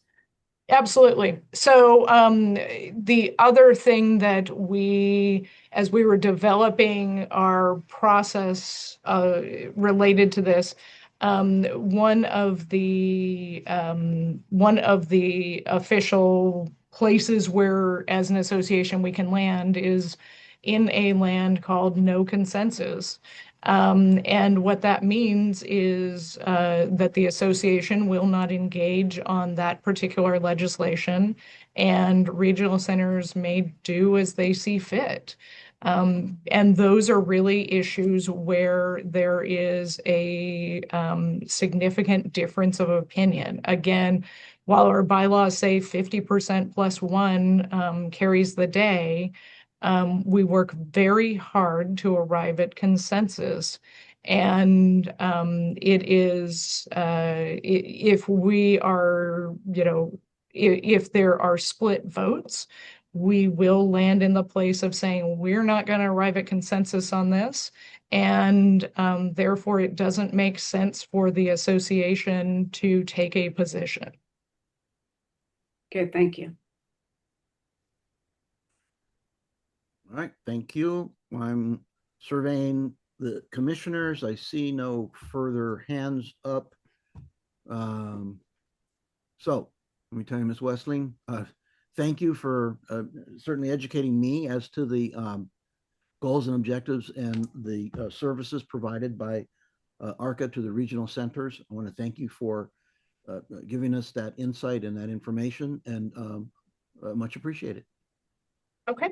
I did have, and I apologize, Chair Nava, I did have a couple of other points that I plan to present in my prepared remarks. I know we're running tight on time, but I would like to hit the high points if you will Sure. permit. Yeah, if you feel comfortable sort of summarizing your remaining. Absolutely. So I was asked today to talk about how oversight of regional centers has changed since the department was given more authority.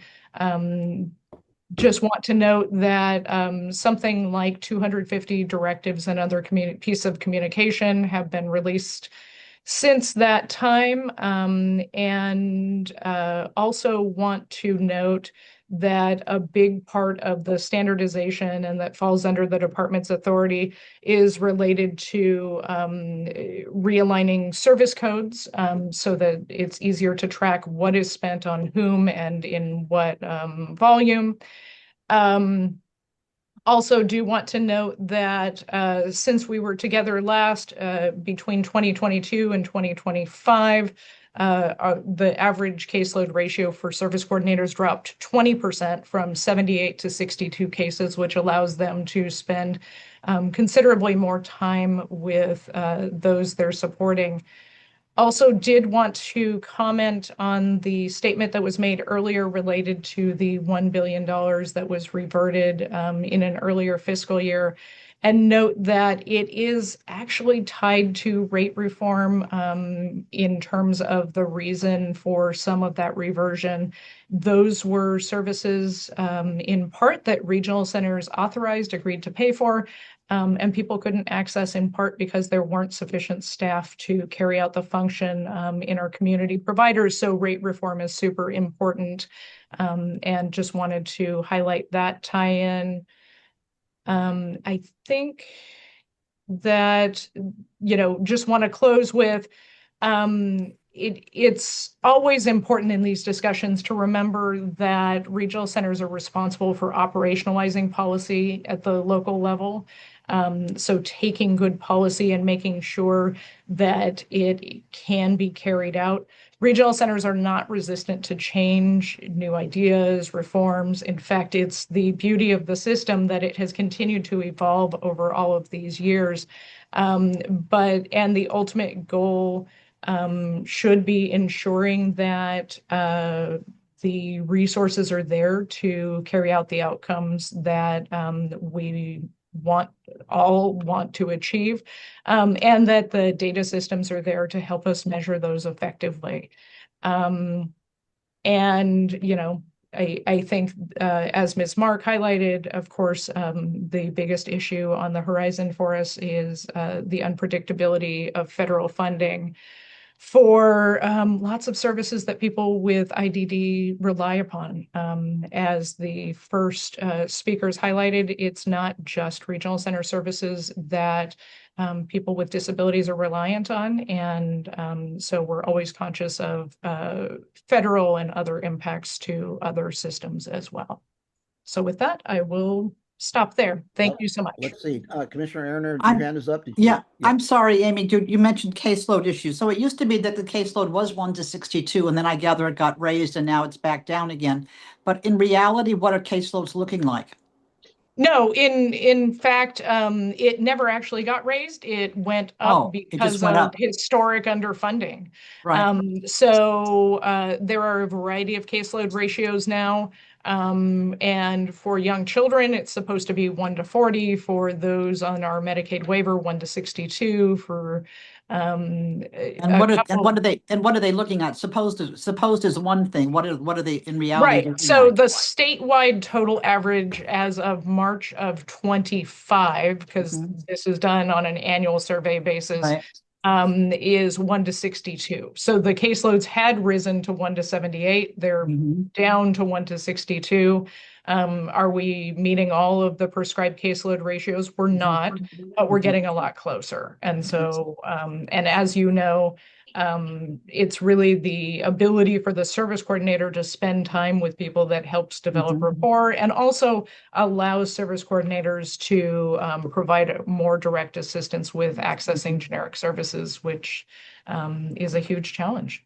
Yeah, the other data set that you don't have to tell us today, but if we can provide it, is what's the rate, the turnover rate of caseworkers these days? If we could get that, it would be great.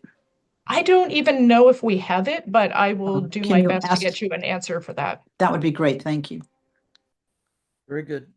Thank you, Ms. Westling. Thank you. You bet. Back to Tamar. Okay. Our final speaker today is Pete Chervinka. He was appointed as the director of the Department of Developmental Services in December 2024, after serving 4 months as acting director.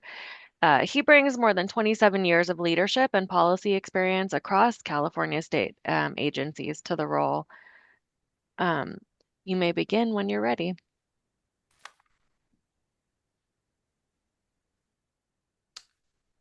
Well, that's 5 quite a years and background. that mute button still gets me, sorry.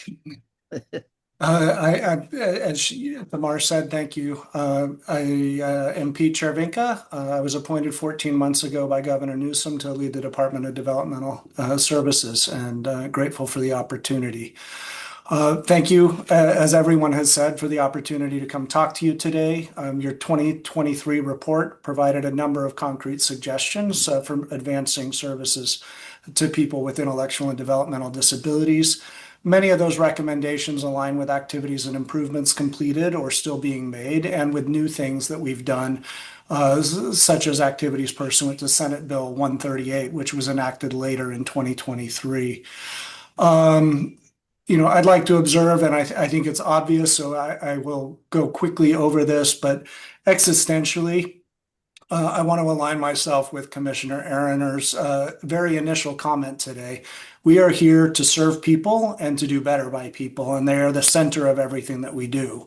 You are going to hear me talk about data, information technology, standardization of processes, and a whole bunch of things. Those things are ordered so that we provide better services to people, more services to people, and more importantly than counting the hours of services that they get, we're interested in whether those are making a positive difference in the lives of the people that we serve. Also, unlike many other government programs, the people that we support are with us birth through death. This is not episodic food assistance or a child care need or something like that. So relationships are incredibly important. So you won't be shocked when I tell you that therefore we talk to people all of the time. And we know from those conversations that and some surveys that we do that roughly 85% plus of the people who receive regional center services are happy with what they get and feel it makes a positive difference in the lives of either themselves or their family members. But also 15% of 500,000 means there's also a lot of room for improvement. And we also hear that things are hard and inconsistent for people. And again, appreciate the 2023 report laying out opportunities for improvement. I was asked to respond to a number of those things that have been implemented. Again, I'm going to go over this because there's a lot of detail in the written testimony that I provided. And I heard you, Chair Nava, at the beginning about having read most of that. And a tremendous amount of progress on those. Several have actually been fully implemented. I want to appreciate all the partnerships with people in our system who do this. This work does not get accomplished because the department here issues a directive and tells people to do something. It's done in partnership with regional centers, with service providers, the vital workforce they employ, and again, individuals and families as the end user know best what works for them and what doesn't. So we have a deep gratitude to all of them. I'm just going to highlight a few examples of accomplishments and then talk about some of the work in progress. But in terms of accomplishments, we now, as of January 2025, have a statewide standardized IPP, individualized program plan. Ms. Mark told you that's a great template. She really likes it and appreciates the collaboration and development. We actually realized that that she's correct in that not everybody loves its implementation and we can do better. One of the things that we did recently in October was issue our annual update to regional center performance measures, and the response rate on the survey about people's IPP experience is one of the measures that we're using to measure regional center performance this year. Also in 2025, we implemented a multi-year $3.5 billion investment in the provider capacity and their vital workforce and wage competitiveness. That also was January of 2025. There's still tweaks being made around the margins. This was a huge step forward in standardizing what the state pays for different service types and really forced a reexamination of service provider program designs and put them into the categories that truly mirror for better budgeting purposes, what it is that they're delivering to people. I heard Commissioner Byer earlier talk about data collection and improvements to that. That was established on time, July 1 of 2024, and it became effective Jan 1 also of 2025. We've standardized the categories where people can self-identify their race, ethnicity, language, SOGI characteristics, sexual orientation, and gender identity, and their residential codes and status codes, which are key markers in how we do things, either from knowing where people are living to being able to analyze equity across where people are living.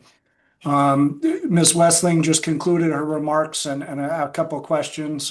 We've implemented enhanced caseload ratios for historically underserved populations, and we have overall seen declining caseload ratios that were cited previously, and happy to provide specific numbers to staff. I also have our instructions for the March survey on my desk for review and approval. There are many other examples that I could cover. I won't go into those details, but pages 2, 6, and 7 do a good job of describing those, and also mention the Master Plan for Developmental Services, which was issued in March of 2025. I will note, although it's been characterized as the community's plan, many things in there align with work that we intend to do or ought to do or should do. And I would also call out, it's really a North Star for us. If you don't know where people want you to go, then you're not listening and paying attention. It's really important. I also noted the equity conversation that happened in the discussion with Executive Director Westling. Our entire attachment A to our testimony is a deep dive on the work that's been done on the equity front. It ends with work that is going forward on an equity dashboard. Particular to the questions, and for those that, like me, that don't always read the attachments, pages 8 and 9 actually explicitly answer the questions raised by the commissioner earlier. I have a few examples of things that are underway. First and foremost, and I've told the community and my own staff, this is priority number 1 for the department. Nobody here on this meeting is using a 45-year-old computer, but somehow we expect service coordinators and the accountants and all the supporting staff to do that to manage cases for 500,000 people. I'd say something like that's stupid, but it's also the system that we have until we have something else. That system today is responsible for $18 billion in funding. Next year, we're projected to have $21.1 billion in funding moving through that system. Last year alone, we added the equivalent of a medium-sized regional center at 28,900 people. Next year, we're projecting to serve an additional 37,600 people. That's 2 regional centers being added to our system just in 2 years. And we've added 150,000 people to our system, not counting next year's growth over the last decade. So you can imagine the hundreds of people that need to get hired to provide those services and the strain on service providers and regional centers to do that. We've also dramatically increased our transparency of information available to the public. There are new dashboards ranging from things like our appeals and complaints processes to a comprehensive dashboard about our system and how much we spend. We continue to evolve that. We have recorded webinars. Every time we do them, we record them and post them now. We have standardized information packets. That was in direct response to a commission recommendation for both the Early Start program and the Lanterman Act programs. Those are in 20 languages on our website, as well as webinars explaining those. And we have modernized a bunch of our reports, and all of our vital documents, including plain language summaries of every directive we issued, are available in 6 primary languages, consistent with our new language access plan that was implemented last January. And we're about to update it at the end of the month in just a couple of weeks here. We're working on a consistent tool for assessing the need for respite services. This is the most commonly offered service in our system. I probably don't need to tell you, but we'll say anyway, achieving a consistent, equitable system and an outcome is really complicated. This outcome also creates winners and losers. So to get to an equitable place, we are going to have people losing respite hours in our system, and we need to figure out the implications of that and what's available mitigate their impacts and give them time to plan on that before implementation. We have a standardized intake process that is overdue. All of the stakeholders, I think, that I've talked to appreciate the fact that we're taking the time to do this right rather than meet a statutory deadline. But the reporting directive was issued in December of 2025.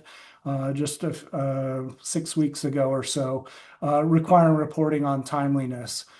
Attachment A also describes an equity dashboard, and it's mentioned in my testimony on page 5.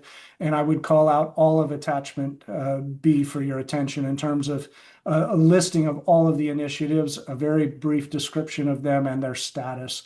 Again, nobody loves it. I won't read it to you here, but that's a sampling of all of the things in flight. Forthcoming for us, and I'm really getting close to wrapping up. We have an ongoing commitment as a department. I often say it this way, and pardon the play on words. I write great memos. I write wonderful memos. They're the best memos ever. And as soon as I give it to somebody else, it gets better. And the point of the comment is that the more people have input to something, the better the final product is, and the more buy-in they have to it.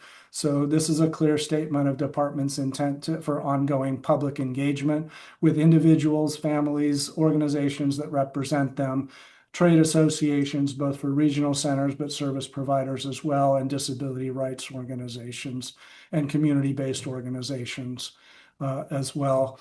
I will share, although I can't speak in detail, forthcoming budget trailer bill that will be released February 1 enhances the oversight by regional center boards themselves, as well as updates some of the department's authorities to oversee regional centers, and that's discussed in page 7 and 8, what I can say of my written testimony.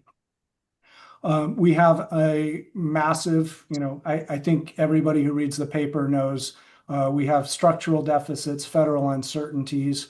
These are challenges facing us, but despite that, the administration has put forward a proposed budget that grows $2.4 billion year over year to support that additional 37,600 people next year, along with 37,000. 32. Sorry.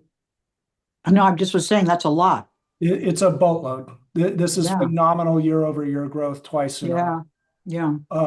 Some of this was the massive recovery in our early start population coming out of the COVID period when people were at home. All of those people, we used to have 35,000 in early start.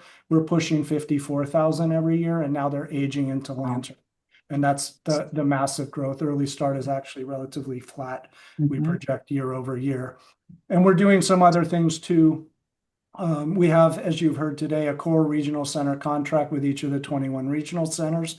They also have a performance contract with us and separate regional center performance measures. We're merging all of that into a single document for clarity, eliminating redundancies, and modernizing what we expect of regional centers. Our lowest project and all that technology stuff that I won't bore you with, along with the above minimum privacy protections, is underway as well. Our team spent all of 2025 listening to the public about information technology and what they want to be able to do with a new computer system. And we're now writing the state and federal approval documents that will allow us to go out to bid for that.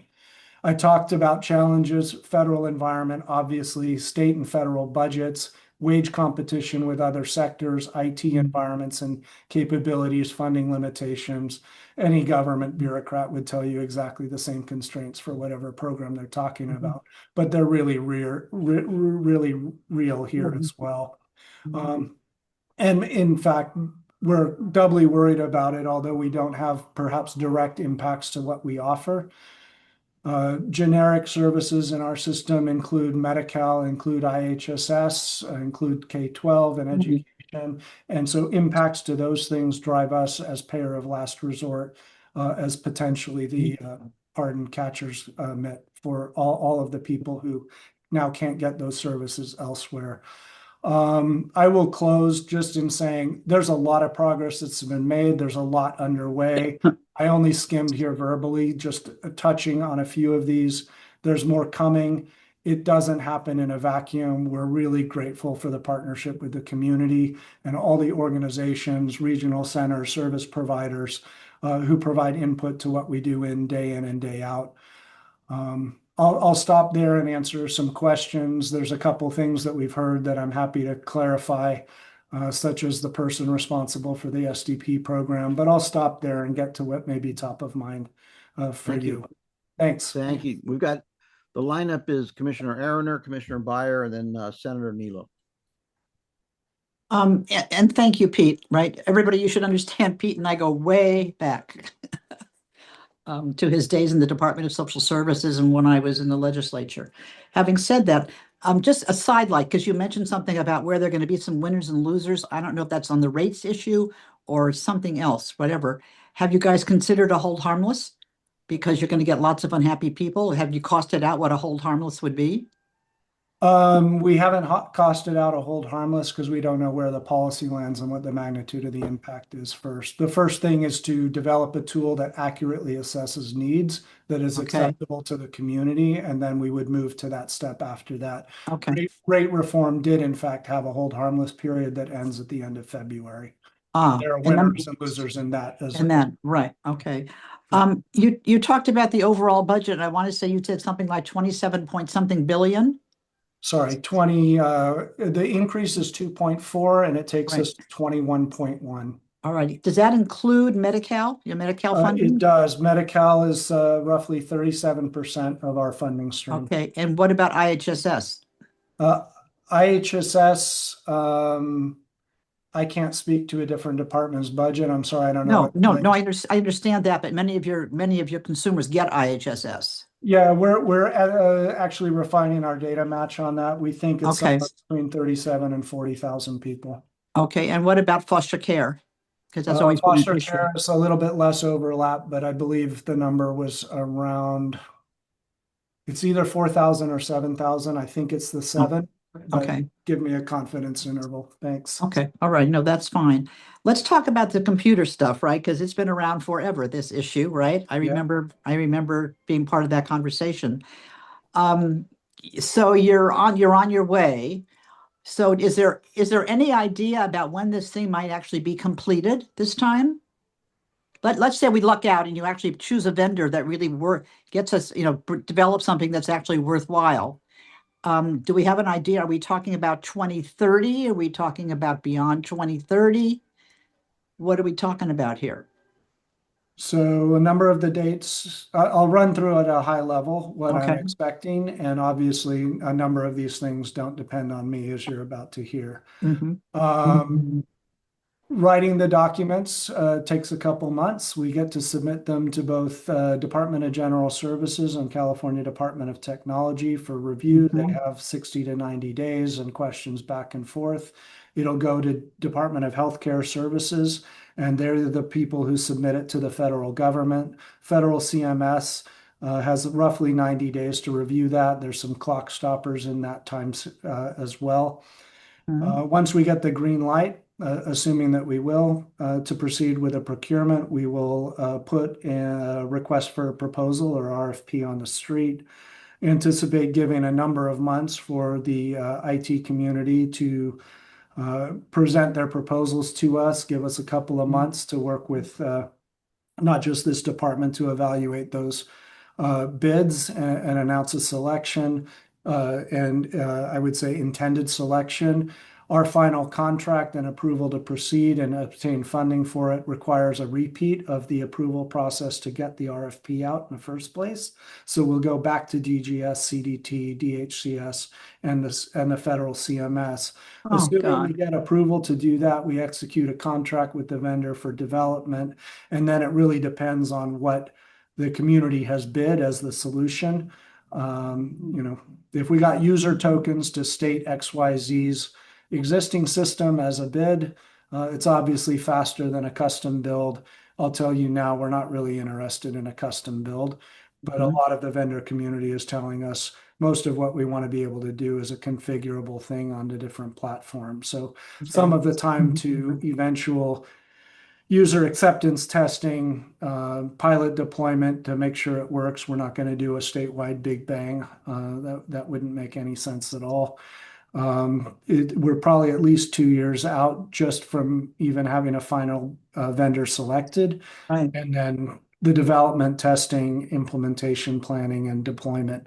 So 3 to 4 years, depending, could be. So I'm close. This could be five. at least 2030 that we're talking about here.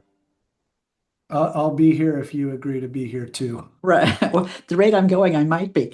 So, next question is, we read there was some testimony regarding this provider directory.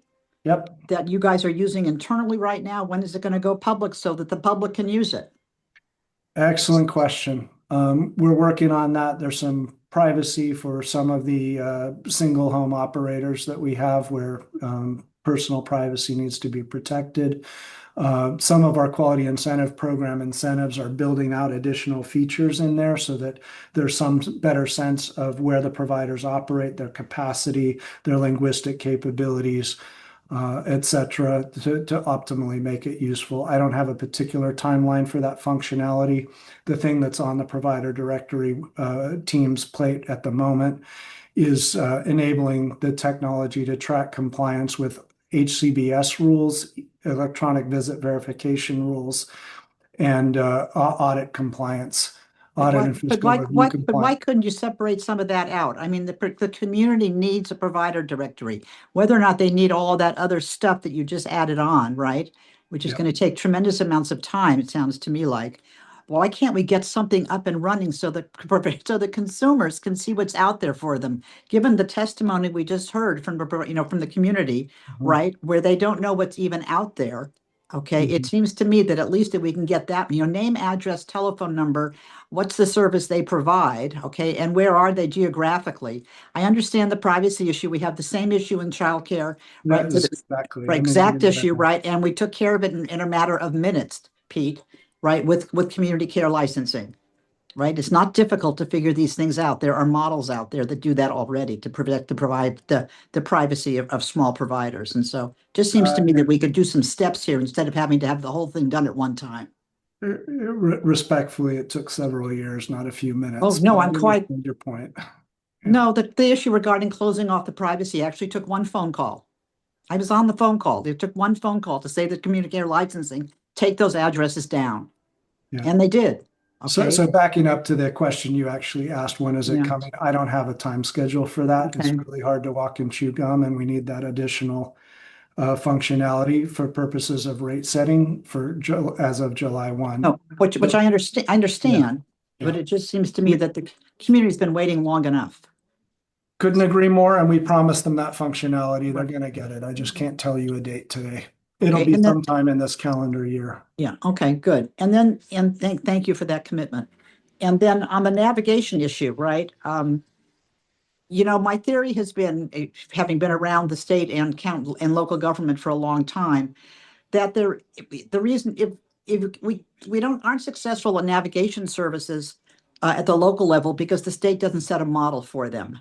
And by that, I mean, when you go to have a conversation with the Department of Developmental Services and say, wait a minute, we really need to talk to DHCS or DSS, right, or whomever it is, right? There is no model at the state that talks and looks at integrated services or, right, a decision-making process that works for everybody. Mm-hmm. And so it's really hard to demand at the local level, whether it's a regional center or whomever, that they provide navigation services when we don't show them how to do that at the state level. So I'm just, that's just a point of personal privilege because it's been bothering me for years. Mm-hmm. when we developed integrated services models, and for some reason the state doesn't have to adapt them. So other than that, thanks so much for being here. We really appreciate it. I appreciate the opportunity to come, and your point's well taken. I will just personal pride, 2011 at Social Services, as we were running up the Affordable Care Act program. We created the first state office of horizontal integration, we called it at the time. So please know I'm personally very aligned with what you're describing, which is people shouldn't have to go to 6 state departments and repeat their story to get what they need. Yep, heard. Thank you. Commissioner Byer. Sorry, sir, you're muted. Yeah, you're muted. You're muted, Commissioner Byer. Oh, I'd like to defer to Senator Nilo and then come back to me. Okie dokes. Senator Nilo. Thank you. First of all, nice to meet you, if only virtually at this point. At the end of your presentation, you mentioned the self-determination program. Perhaps you heard our conversation earlier with Judy Mark. Yes, sir. So my question is, how's it working?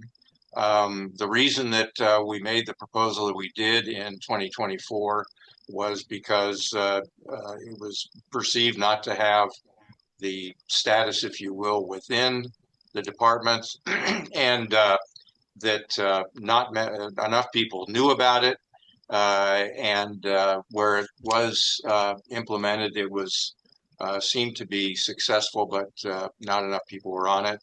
And there's a sense on the customer side that there's a resistance to it on the part of either the department or regional centers or both to the program because it's so different and from the status quo. So the governor vetoed the bill because he maintained, which I presume he received the opinion from either you or somebody else in the department, that the existing person could handle that which a deputy director would. So can you let me know how it's working and how it can be working? Yep. Absolutely. We've had a number of hurdles and some turnovers, but I guess a little bit civil service class. The person who is our self-determination program branch chief is a career executive assignment person. What that means, it's a CEA in the department. What that means is they work at the pleasure of the director of the department.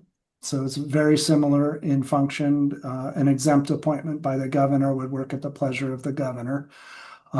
So that person does, in fact, report directly to me. I meet with them and their team members twice a month in an SDP policy meeting. And we live on email quite a bit in between those things. Do we want to do more faster? Absolutely. We have a laundry list. We've shared that with the community about what we want to do and the timeframes that we want to do it in. But it's also important, as I said earlier, when you're doing things that matter, they need to be done right rather than quickly. One of the things that we rolled out just earlier this week is a webinar for the public. We're revamping our self-determination program orientation. We want input on the content and feel and flow. In response to community feedback, they said 8 hours is too much in one sitting. We're making that 2 4-hour days. It's still a lot, but there's a lot that people need to know about the program. So that's one example. Ms. Mark testified about the directive we issued around the construction of the initial budget, achieving some consistency and clarity for regional centers and individuals and families on how those initial budgets, moving from the traditional system into the self-determination program, should be constructed. These are really fundamental things that always should have been there that we find ourselves picking up the pieces on. One of the things in the orientation is also a mention. Only one speaker today has talked. Somebody who spoke earlier mentioned participant-directed services. It's a little bit of a tweener between the traditional model and the self-determination program that doesn't involve taking on some of the personal liability aspects of the self-determination program. Participant-directed services are received by about 32 to 34,000 people. And self-determination has about 8,000 people in it. Some of the things around, I wouldn't say there's a reluctance to the program, but I think it's important that people be fully informed. So let me back up. Appreciate Commissioner Eriner mentioning, my time at social services. I was responsible there for all of the programs in the department at one point, including the in-home supportive services program. And to me, the self-determination program really should be fairly analogous to that program in terms of your ability to hire, fire, and direct the work of the people that you want, and your ability to pick the services that meet your needs based on your individual program plan. But it comes along with other liabilities. For example, in self-determination, you are the employer of everyone who works for you. So if you don't give them rest time and meal breaks, you're subjecting yourself to a PAGA lawsuit. If you wrongfully terminate somebody, they can sue you and take your home. There are things that people need to know about the program to make a fully informed decision. Does it work well for lots of people who are in it? Absolutely. Does it come with flags that we really need to do more due diligence about informing people about? Absolutely. And then we have federal eligibility requirements. For example, what's purchased in the self-determination program has to be federally eligible. But there are things that people want that don't meet that criteria that they still have to access through this traditional program anyway. So a lot of people don't want to navigate both sets of systems and make a choice not to. Just managing employees, as you would know from here locally in Sacramento, it takes a lot of time and effort and focus. And in a traditional system, people don't have that burden. So making an informed choice, it's absolutely an important program. It's the true meaning of self-direction. I personally believe that makes a lot of sense to go toward. We're not creating barriers, but it also comes with risks that people need to know about. Good points all. How would you define success of the implementation of the self-determination program, and how would you measure and report that? Yeah, so I think at the end of the day, and my team hears me say this all the time, I don't care how much of a service somebody gets. I want to know whether it's making a difference in their lives. So when people go into a program, if they're happy with what they're getting and they're reporting that it makes a positive difference for them, I take that as success. I don't have success defined as a particular caseload count number or average overall budget for people in the program. It needs to be meeting the needs of people that have been identified through their person-centered planning process. And well said. How do you measure and report that? That's a bit ephemeral, sort of difficult to do that, I suppose. Well, short of continuing what we do well sometimes, which is sending out a survey to people and asking them to tell us what their experience in the program is like, there are some anecdotal indicators about that. One is what we hear in conversations, both with participants in the community about how things are going in the program.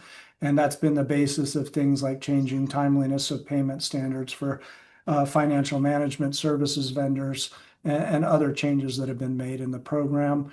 Also looking, how many people go into self-determination and then decide, this ain't for me, and they go somewhere else, back to traditional services or participant directed. So there's some churn there as well. Those I think would be primary indicators. If people go there and stay there versus go there and leave, I think that's an indicator of how happy people are too. That's perhaps anecdotal, but equally valuable. Okay, thank you. Yeah, thanks for the questions. Commissioner Byer, going back to Commissioner Eriner, but right now, Commissioner Byer. Well, first I want to say how incredibly impressive your testimony has been. Your career dedication to serving the people of California is amazing. The depth of your knowledge is frankly astonishing. And you should feel good about what you're doing because you bring a degree of precision and energy and compassion that is remarkable. So thank you. I have a lot of help to get where I am today, and everything I know was told to me by somebody else. Yeah, I hear you. So I want to focus on the questions I asked earlier from a Jana Sidley point of view. It doesn't make a whole lot of difference whether the facts are what we think they are or what somebody else thinks. The perception is that there are governance problems at the regional centers and that there's disparity. And I think I did read the attachment You did a very good job of explaining some, but not all of it. And it's going to be impossible to get it 100% right. My suggestions are to try and proactively deal with the hard questions that are getting in the way of the 15% of the clients you're serving who don't think you're doing a good job. Some of them are being influenced by legitimate advocacy groups who are pointing to disparity or pointing to governance problems. I have no problem with that. But I think there's a better story you can tell. And on disparity, the reason you get part of the disparity is out of respect for the Latino community and their preferences in terms of how they want service delivered and where they want to offer care, whether it's in a institutional setting or in the home. So I think your attachment does a good job. It's not accessible. And I think you could do a better job with social media and otherwise in explaining why you end up where you are and what you're doing to deal with the remaining 12% sort of stipulated disparity. Second, on the governance point, there is enough suspicion of nonprofits and nonprofit executive directors feathering their nest. It's worth having better governance so that people, voters, have sustained confidence in the government services. And so the conflicts of interest stuff that we talked about, it is more important to deal with the perception there than it is to have legislative games being fought about vetoes and influence. Those are my suggestions. Again, thank you for your service. You don't need to answer either of those. I appreciate that. I'll just simply reiterate, we have a governance proposal coming on Feb 1 and a budget trailer bill. There are a number of things we've done. I didn't read out of my testimony. We've established training standards for service coordinators, 20 different topics they're expected to know and be competent in. We've also established in partnership with ARCA that one, and also training requirements for regional center board members. So we're moving in the vein of exactly what you've described on a number of fronts, and those are just a couple examples. I appreciate the advice. Thanks. Keep up the good work. Perception matters, absolutely. Commissioner Aaroner, followed by Commissioner Sidley. Yes, so I want to follow up again on Senator Miello's, right? Senator, first of all, it's you are so welcome here, right? You are a wonderful follow-up to Senator Emerson. We just love this, right? So having said that, it's one thing when somebody sends out a survey. I get a survey every day I go to Kaiser that says, am I happy with something? Okay. If you don't know what your alternatives are, very often then you just say, yeah, I'm happy, because all you know about is what you got. Yep. Okay. And so the question is that what we hear, right, a lot, and what we heard on testimony today is that consumers aren't necessarily knowledgeable about what their options are. And so, of course, when they respond to you, right, they say they're happy because that's all they know about. And they're grateful, absolutely grateful for whatever they can get. But there's got to be some way of us being able to educate them about what the system of care is, right? And it's kind of kind of become a legal term of art, right, in lots of different sectors. But there's a full range of services, let alone what we heard in the very first testimony is regarding about creating new things, right? When something is identified, and we have some agencies, I happen to have worked with many agencies that are incredibly entrepreneurial, right? And if asked to do something, can figure out how to do it, but somebody has to ask them to do it, right? And so if a regional center is kind of stuck in where they're at, it's just easier to say no than it is to go and talk to a very entrepreneurial provider that they might have in their community to say, here's the need, can you fill it? And how much would it cost? And how long would it take to fill it? And so, but I just, surveys like this, with all due respect, I don't think they tell us a whole lot, because I think that there's such a lack of knowledge about what else is out there. That's all the family knows. And so, of course, they tell you they're happy. I think that's true about any survey. Some of the surveys we send out are also quite long. We've enhanced our language accessibility for those surveys as well.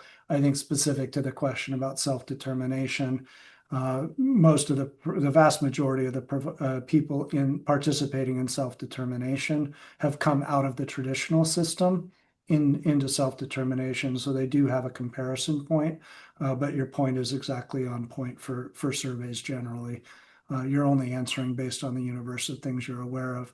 Having said that, I mentioned standardized information packets about Lanterman Act and Early Start that describe the programs. Those are in many languages online. We also have analogous packages about people's eligibility and service appeals rights and process in 20 languages available as well. All of these are new products in the last year. Word needs to get out. People need to have experience with them.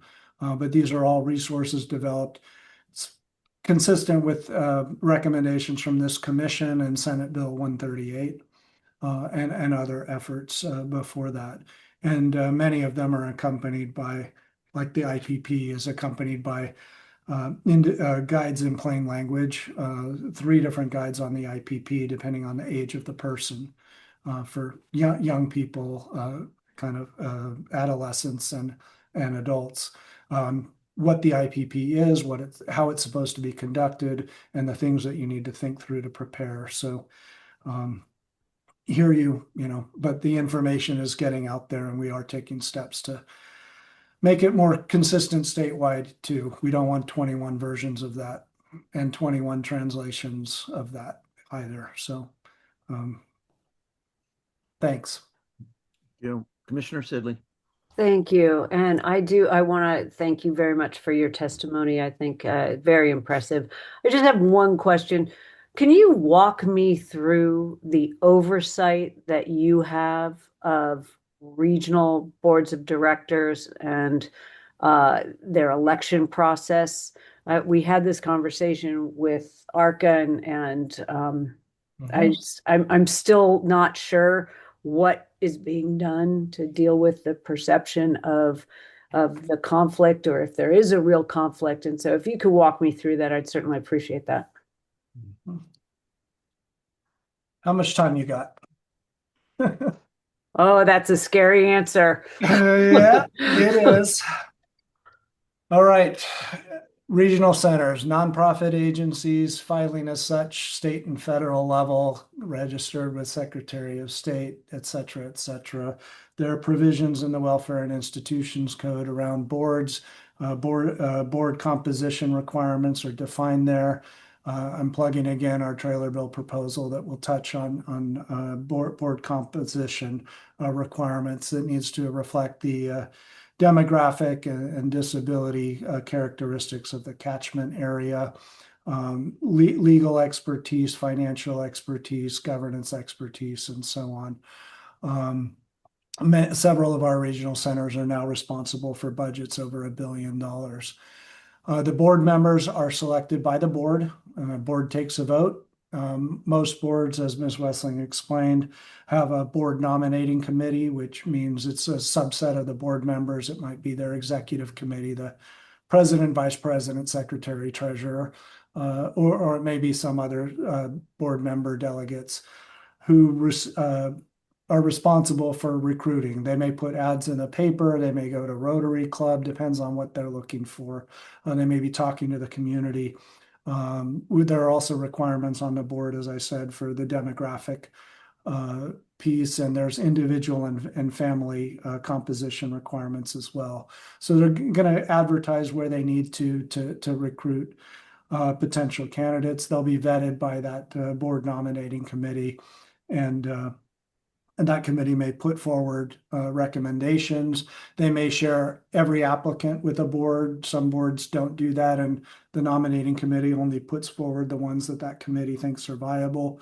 And board members are voted in by the board and seated that way. What you didn't hear in what I said are executive directors having a role in that. But I can tell you, I'm a State Department director, and if somebody called me and said, "Hey, do you have an idea about who might be good over at that department?" I may have an opinion and offer that, but it doesn't give me a formal role in making that happen for that person. But Are there rules to make sure that executive directors do not serve on the board? I'm sure that that's precluded, and I've never heard of that happening. Okay. And then one other question. Is there liability for these boards, for the people serving as board members? They have a fiduciary responsibility, as all nonprofit boards do, to the health of the organization. They do.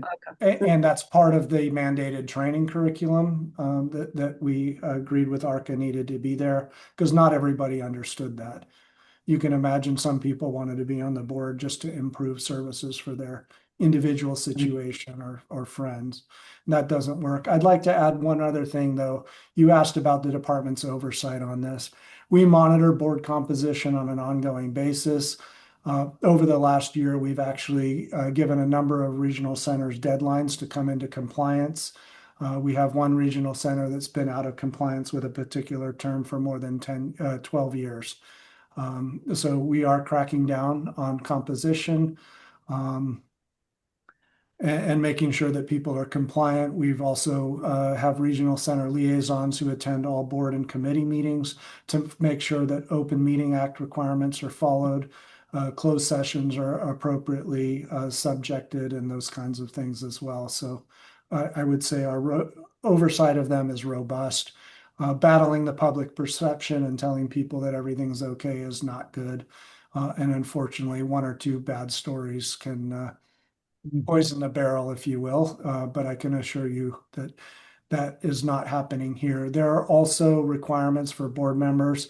Very often, for example, a service provider, you want some provider representation on your board, but they're precluded from voting on things that would influence their own financial interests. Where there are conflicts of interest, both for board members and frankly for executive directors, they're required to file conflict of influence. Form 700? No, well, that too. Similar, but they're required to file conflict of interest resolution plans to be approved by the department and the State Council on Developmental Disabilities. So one last follow-up question. I know it's late in the day, so just very quickly, what tools do you have? I mean, this one example you just gave us, they're out of compliance for 12 years. What are the tools you have to get them in compliance besides you've given them a deadline? Okay, now what? Or what tools do you want if you don't have them? I don't want to get ahead of what we've proposed, and what we've proposed doesn't completely solve the problem. I think to make maybe a bad analogy, if I hire a contractor to put a roof on my house, and they're not doing a good job, I just don't pay them. But that kind of a dynamic doesn't exist with regional centers, because if we don't pay a regional center, then the only people hurt by that, other than people not getting paid, is individuals and families who don't get services. So that's not a viable solution. Certainly getting the board's attention is important. The director, me, can call a meeting of the board to discuss the issue. We can give them corrective action plans. The statute provides what we call special contract language, where they're contractually obligated to do things. If it still doesn't work, statute would in fact allow the department to take over the center for until 120 days. But I would tell you that's unrealistic and infeasible. We couldn't even write an RFP for a new vendor and get it approved in 120 days, nor do I have manpower sitting around to go run a regional center. So there are some limitations there. But it has happened in the past. We have supported management teams going into regional centers. We haven't actually taken one over, although it's been twice, as I understand it. I've only been here 5 years total with the department. No, I don't have the history personally to be able to talk about that. Thank you. Thank you for your answer. Appreciate it. Yeah. Thank you. Taking a look at the commissioners, I don't see any hands raised. You've exhausted us, Mr. Savinka. So, kudos to you. Thank you so much. I support what's been said so far with respect to your testimony here today. I've always, when I was in the legislature, and some of the constituents would complain about government employees, I would tell them, why don't you come up and see me during the week, and I can walk you through the building at 8 o'clock at night, and there will be people at their desks taking care of the work that needs to be looked at tomorrow. And I think you represent just exactly that kind of commitment to state government, and we're better for it. Thank you, sir. I appreciate the opportunity to come today. Thanks for being able to share a bit about what we do. There's obviously more. I'll make our submission to you all available on our website as well for the public to see what we had to say, to learn more. I appreciate the opportunity to present this, and thank you for the kind, gracious reception that you all have provided here today. Thanks. Thank you. Tomorrow, that's the last witness. I turn it over to Mr. Rarick. I believe we have public comment. We do. Thank you, Mr. Chairman. A couple of witnesses also made reference to the written testimony being on their websites. I'll just mention for members of the public that testimony is also on our website at lhc.ca.gov, so you can see the written testimony there. We'll now go to public comment, limited to 3 minutes per speaker. Please use the raised hand function in Zoom, assuming you've joined that way. If you've phoned in, you must email us immediately at littlehoover@lhc.ca.gov. Give us your phone number so we know who to unmute. But if you are on Zoom, just raise your hand. 3 minutes per speaker, limited to an hour of total public comment. Commissioners will be able to hear you but not see you. With that, we'll go to the first public speaker. Shara? Our first speaker will be Derek Tower. You now have the ability to unmute yourself. Thank you. Let's see. The amount of retaliation and ignoring from regional center and providers has made it unsafe or impossible to self-advocate. My regional center and DDS let a provider expel me after I asked for an accommodation. Why would anyone ever ask if they know any provider could do this? The Office of the SDP Ombudsman is ignoring me for asking challenging questions. This is just the beginning of the problems in the system. Their default position seems to be to resist any request unless they are forced to comply, but we don't have the resources they do. I have to prove that autism is linked to stimming to get stimming support, but their secretive clinical team disagrees with that common knowledge. The clinical teams are the Supreme Court of the system. They are not accountable to us, but at least in the actual Supreme Court, they provide position statements and even dissenting statements. Clinical teams don't have to rationalize their decisions to us. The fair hearing is not the answer. Among other issues, the fair hearing judge and DDS even get to come up with new denial reasons in their judgment that I never even got a chance to counter. The regional center has a culture of imposing things for my own good, despite not having my consent. This is shown in how, after my Section 4731 complaint, they excused employees from ignoring my declared trauma triggers.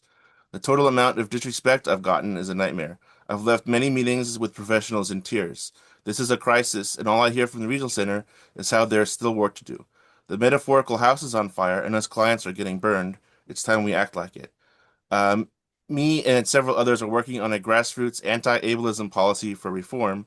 Please consider joining us. Information is at tinyurl.com/CARC policy. The more we have to struggle for support, the less time, energy, and resources to work on our human development. We shouldn't have to do this ourselves, but we will hold them non-violently accountable to it, whether they adopt it or not. We are not just a resource for providers to make money and a burden for the government. The system is here for us. It should be our system. Right now, it's not. Thank you. Thank you, Shara. Can we go to the next speaker, please? Our next speaker will be Beth. You now have the ability to unmute yourself. Thank you very much. First, I'd like to say a deep thank you to the commission. I can really feel from the community, I can really feel how much you care about this and how much you're really digging into it. So much appreciated. I also want to say that, Pete, you're a breath of fresh air at DDS. We're so happy to have you there. It's clear that you're listening to the public much more than you ever had. One thing you just said made my blood run cold, which is you're going to be having winners and losers in the respite program. Please remember that people like my son need 24/7 support. How you categorize that into respite versus other is an administrative detail. So I hope that you will remember the person that needs the support, not just focus on the respite program. So with that, I'll go into my prepared remarks. My name is Beth Martinko. I'm from Anaheim, and I'm here as Josh's mom. Josh is 34. He's autistic. He has an intellectual disability and several other conditions just thrown in to make things interesting. He cannot self-advocate for himself. So I am terrified now that I'm in my 70s of what is going to happen to him when I'm gone. That said, he's creative, he's expressive, he's deeply relational, but he needs very specific supports to thrive. Before the self-determination program, the traditional regional center system simply did not work for him. Services were rigid, they were hard to access, and they were mismatched to who he is as a person. Josh was placed in a day program where he would sit for hours and cry. He texted me over and over asking when I could come get him. At home, strangers would arrive for respite. Well-intentioned, nice people, but unfamiliar with his communication style, his interests, or his sensory needs. We were required to keep them there for 4 hours each time, even though Josh didn't relate to them at all and became progressively less regulated the longer that they stayed.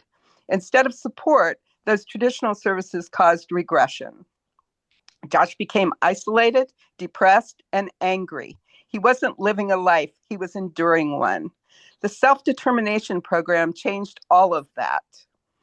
With the self-determination program, and Josh is in his 5th year now with self-determination, we've seen meaningful progress, stronger expectations around person-centered planning, more flexibility, and growing recognition that choice is not a luxury, it is essential.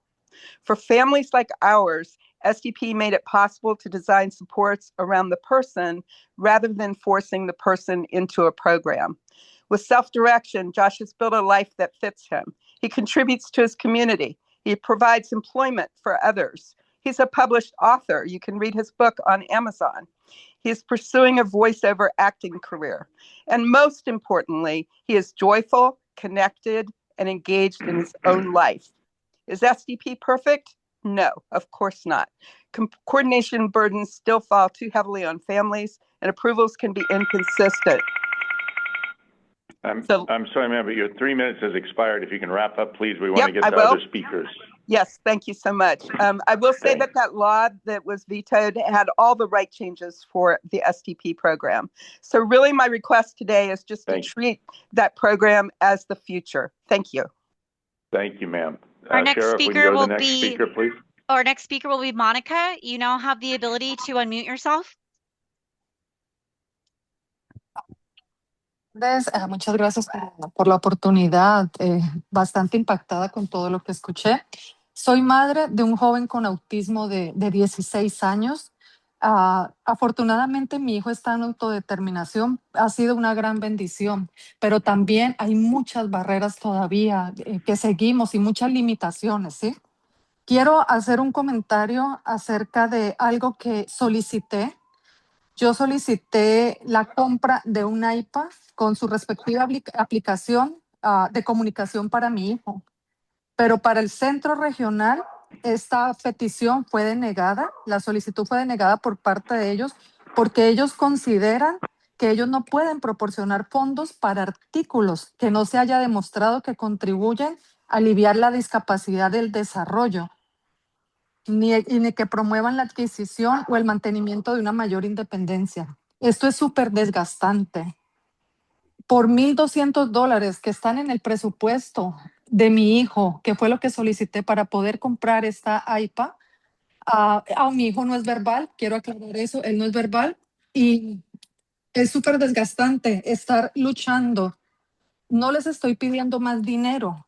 No les estoy pidiendo que alivien la voz de mi hijo, pero les estoy pidiendo que tomen un poquito de consideración.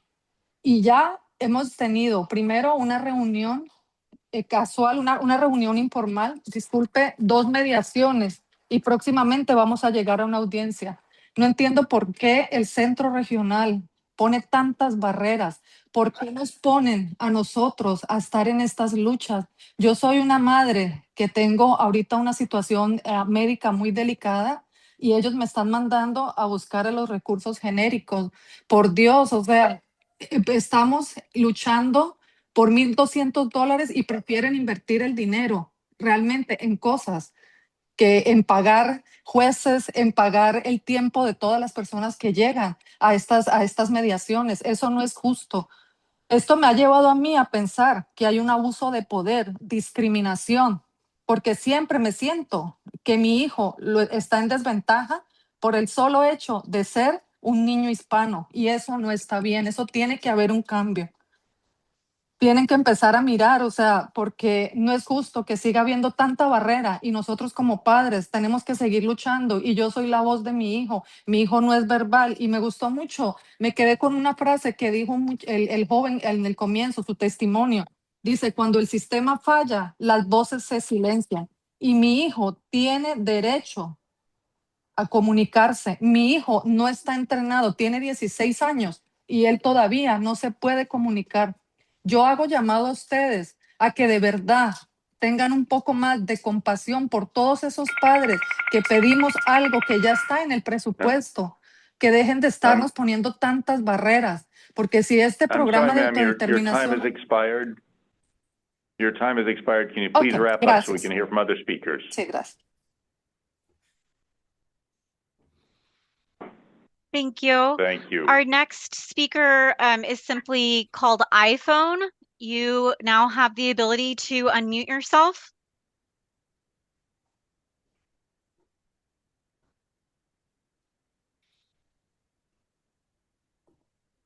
If you logged in as iPhone, go ahead.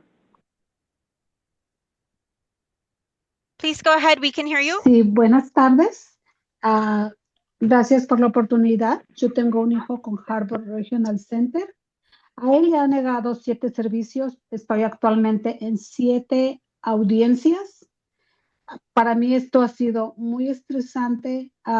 Yo tengo un problema muy grave de salud, se le ha explicado, y al contrario, en vez de tratar de la coordinadora me ayude, pues no he tenido apoyo de la coordinadora. Se han negado algunos casos. Pienso que también las jueces deberían tener entrenamientos para que aprendan sobre autodeterminación. Mi hijo ya está en el 4º año bajo autodeterminación, y todos algunos de sus servicios solo se han dado por meses. Se supone que los servicios son anualizados, y pues esto representa más planes modificados, más reuniones, más trabajo para la facilitadora independiente. Entonces, creo que todo esto deberían de verlo y revisarlo, porque no es justo para los papás que tenemos niños con discapacidad que tienen problemas tienen problemas de audición, problemas de comportamiento, o sea, tenemos que lidiar con terapias, buscando ayuda en medical, y los coordinadores solo te dicen: busca genérico, buscamos genérico, no lo tenemos, pero siempre cuando va a una audiencia dicen que están para ayudar, pero una vez que se termina la audiencia no te vuelven a decir cómo vas en tu proceso, o si ya pudiste conseguir las terapias que necesitas. Entonces, pienso que pues deberían de ponerse más las manos en el corazón, y poner más mano a la obra, y ayudarnos a los papás que estamos pues siempre lidiando, y vamos a lidiar por siempre para pedir por servicios. Muchas gracias.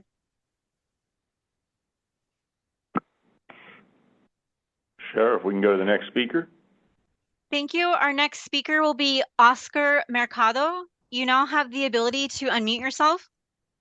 Thank you. Good afternoon. My name is Oscar Mercado. I'm a multi-purpose worker with the Integrated Community Collaborative, and I'm also a college student with autism served by the Regional Center, and I'm also in self-determination.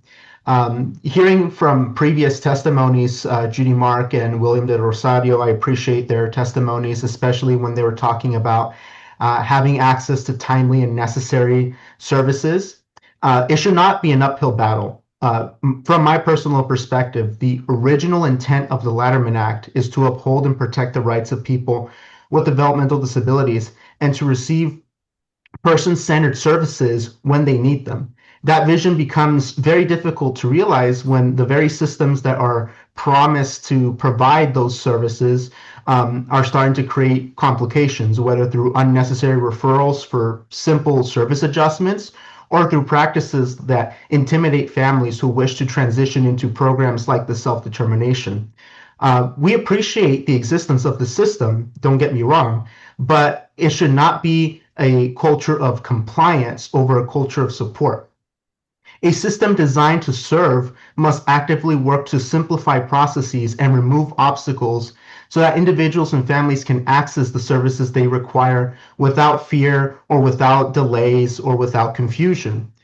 My call to action is for the professionals to finally accept the voices of people with the lived experience.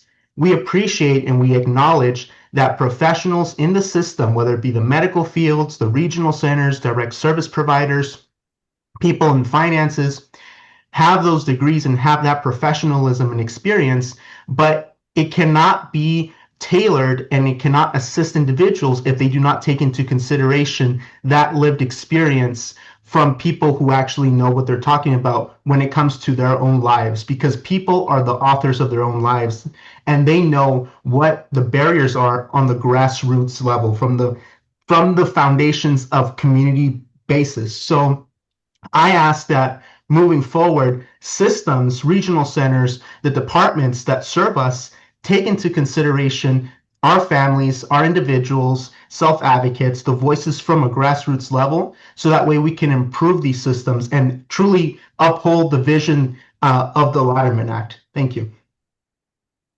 Thank you. Our next speaker will be Elizabeth Gomez. You now have the ability to unmute yourself.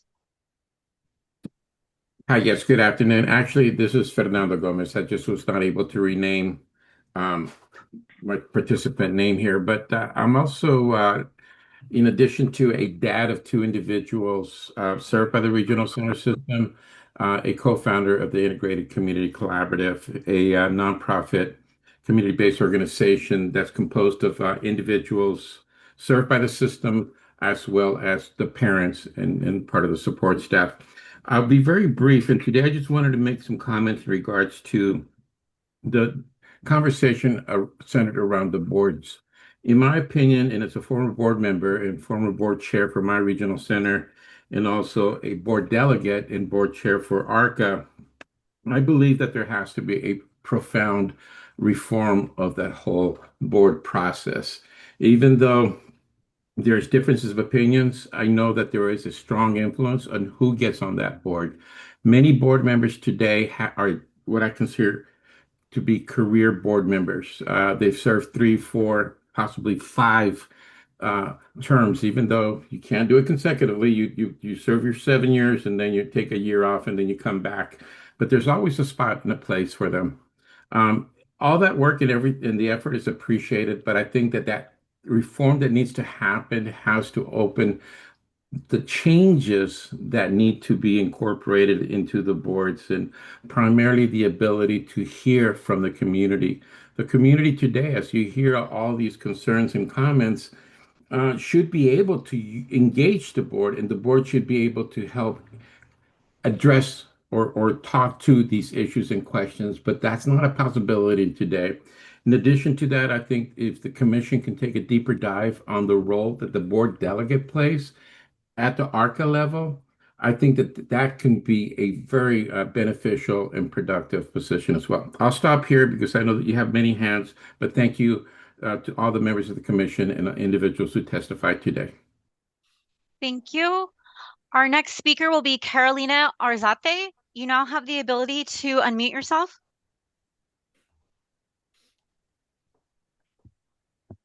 Hola, buenas tardes. Mi nombre es Carolina Arzate.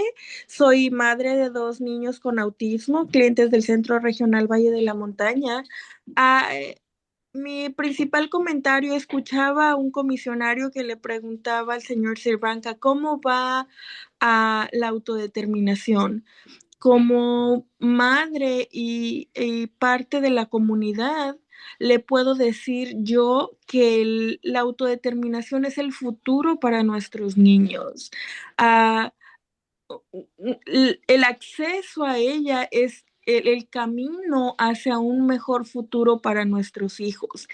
¿Qué es la barrera más grande que tenemos la comunidad al accesar a la autodeterminación, desafortunadamente, y me duele decirlo, son los centros regionales.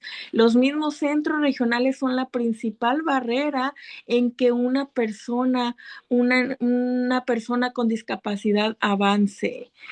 A las mismas coordinadoras de servicio ofrecen servicios en el sistema tradicional, diciéndoles, ¿sabes qué? Te ofrezco todo lo que tú quieras, pero no te vayas a autodeterminación. Entonces creo que en este punto nuestra principal barrera es el centro regional. Esa es nuestra principal barrera. ¿Qué recibimos las personas que nos queremos ir a autodeterminación? Recibimos retaliación de servicios por parte de los coordinadores, por parte del equipo, ya no solo los coordinadores, sino del equipo completo del centro regional. Poniéndonos como barrera a presupuestos de 3 meses, poniéndonos barreras, cualquier tipo de barreras con tal de que no vayamos a autodeterminación. Y siento que para este punto, mis hijos son pequeños, tienen todo un futuro por delante, pero con estas barreras me hacen detenerlos, que no puedan seguir avanzando, teniendo la libertad de un sistema diferente, que puedan hacer el cambio. Muchas gracias. Thank Thank you. you, Sheriff. You can go to the next. Thank you. Our next speaker will be Shirley's. You now have the ability to unmute yourself.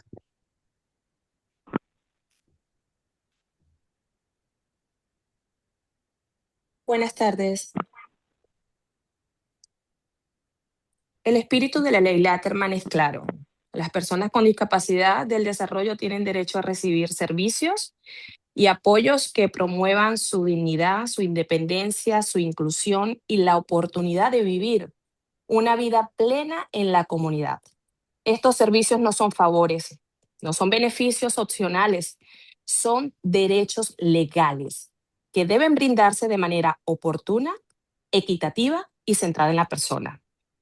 Hoy hablo como una madre de un niño de 6 años con autismo no verbal y otros 5 diagnósticos, cuya vida y desarrollo dependen del acceso real y oportuno a estos servicios. La intervención temprana es crucial para él.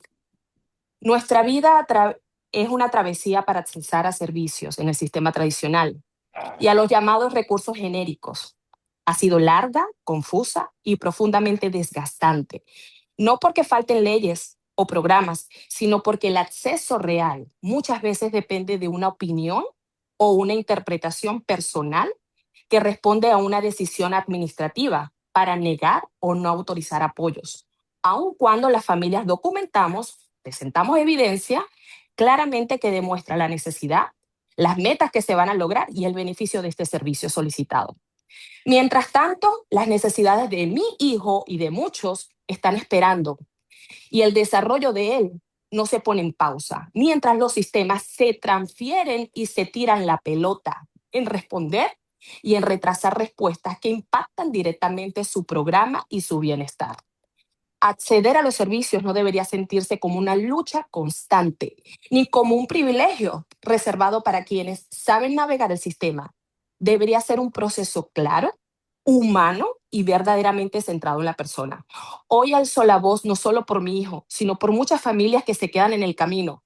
Los derechos no se mendigan, se garantizan para que las personas con discapacidad puedan vivir con dignidad, desarrollarse plenamente y tener una verdadera calidad. Gracias.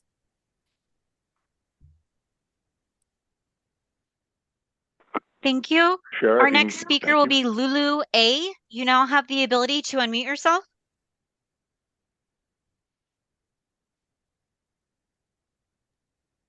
Lulu A. Espera. Please Sí, go esperando ahead. We este can hear you. momento hace mucho rato. Gracias. Agradezco a toda la comisión por estar aquí, por tomar este tema. He estado observando lo que está pasando en esta reunión. Primero quiero decir al señor Cervinka, a la encuesta, ¿a quién se la mandó? Porque si se la hubiera mandado a los 250,000 personas hispanas, su estadística sería muy diferente, tal vez 90% de desconformes contra el 10% de personas felices con los servicios que están recibiendo. Quiero decir también a la presentadora de ARCA, a su comentario de que las familias es por las familias que no viven en casa, pues es un disco rayado. Ya realmente tenemos la oportunidad y ahora gracias a la ley que salió para que se empiece a implementar el 1 de enero del 2026 con acceso a los registros públicos, aunque tememos que sean maquilladas estas encuestas. Se puede sacar una encuesta y la tecnología tan avanzada que tenemos, se puede sacar una encuesta por diagnóstico, por condición, por etnicidad, por servicio. Entonces, yo creo que no está bien que diga eso. Tenemos muchas barreras, especialmente las familias hispanas. Se ha dicho ya mucho y no quiero repetir lo mismo, pero podría decir lo mismo. Una de las barreras es el acceso al idioma. No tenemos las leyes traducidas a español. Por favor, a la comisión y a todas las personas encargadas de esto es algo muy importante, que todas las leyes se hagan en español, porque esa sería la única manera de que las familias hispanas conozcan sus derechos y puedan hacerlos valer. La otra barrera que tenemos, en especial en este caso, quiero hablar de la ley Lanterman. Necesitamos que sea la ley la que se traduce y no solo un manual. No queremos que nos den una parte, queremos toda la ley traducida a español, por favor. Ojalá que se ponga como meta que se nos den nuestros derechos para que se puedan respetar. Segundo, hace falta mucha capacitación a los jueces que están tomando las audiencias para poder dar una decisión, ya que pienso que el conocimiento a los diferentes diagnósticos y necesidades de las familias les ayudaría mucho para dar su decisión. Segundo, a la ley Lanterman y las leyes relacionadas, ya que en sus negaciones no ponen esta parte de la ley que es tan importante respetarse. Enseguida, lo que es la autodeterminación, desafortunadamente también es algo que necesitan conocer porque solamente se dejan llevar por lo que el centro regional no nos ayuda. Por esta razón se necesita. Ma'am, thank you. Your 3 minutes has expired. Thank you very much, ma'am.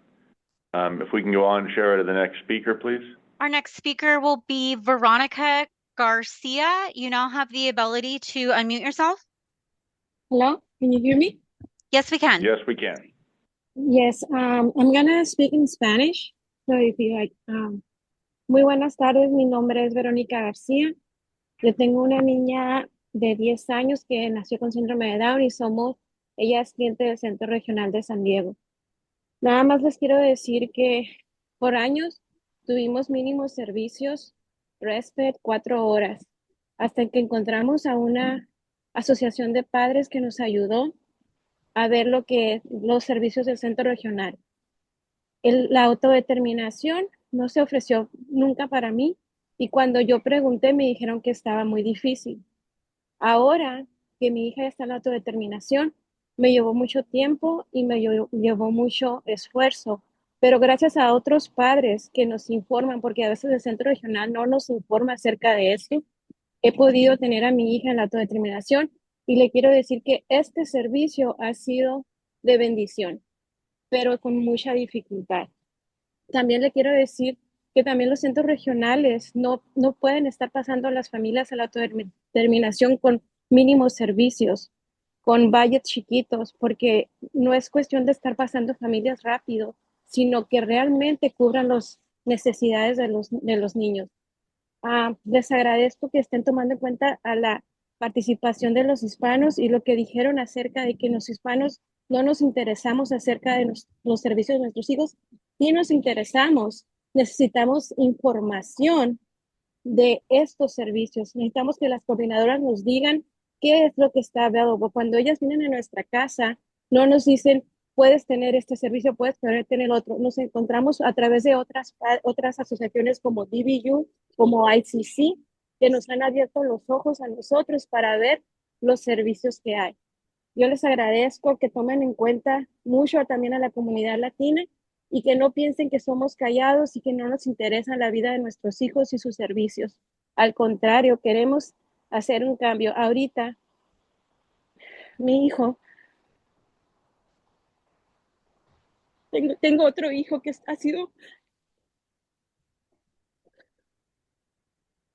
diagnosticado con autismo y pensar el camino que tengo que llevar de ahora en adelante me asusta, pero no me quiebra. Ahorita ya estoy esperando que el centro regional, con el diagnóstico del doctor de autismo, que puedan ellos abrir las puertas para mi hijo también. Y estoy esperando, ya tengo 3 meses esperando con el diagnóstico para que él entre al centro regional. Muchas gracias a todos y bendiciones. Thank you. Our next speaker will be Valerio. You now have the ability to unmute yourself. Hi, good afternoon, Little Hoover Committee. My name is Valerio Baca, and I am the father to 2 Redwood Coast Regional Center clients. We live in a remote area of Northern California, nestled between the majestic redwoods. It seems that this regional center, like many others, provide very few services to its clients, if any at all. It misleads clients and their loved ones, their families, by offering to solve their problems in exchange for them ceasing to advocate for a systemic change. I know this for a fact because I experienced this firsthand in Sacramento on Wednesday, February 28, 2024. That afternoon, the Assembly Budget Subcommittee hearing on the Departments of the Developmental Services and Rehabilitation was chaired by Assembly Member Dr. Corey Jackson. And after I gave my public comment, I was stopped on the hallway by a woman who said to be the executive director of my regional center, who I haven't met before in my life. And she told me that, or she asked me, how can I help? So I replied, how about providing certain necessary services for the clients of your regional center? One thing led to another, and what she said was that many of the people who have been advocating alongside with nonprofit organizations have come to her behind the scenes because she has told them that she could solve their problems by providing them the services. If you want to do the same thing, she said, I'll solve those problems for you too. So I replied to her that she was talking to the wrong person. I was not going to stop advocating for a systemic change in exchange for the meager amount of services that she will provide, or she might be likely providing to other people. And she asked me or she told me if I changed my mind, just let her know she was willing to work with me. Anyways, I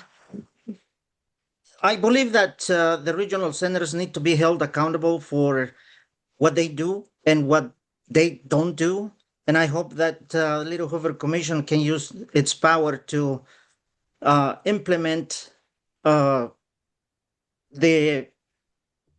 suggestions that have been given out already and bring up new ones by contacting the community, their self-advocates, and their family members.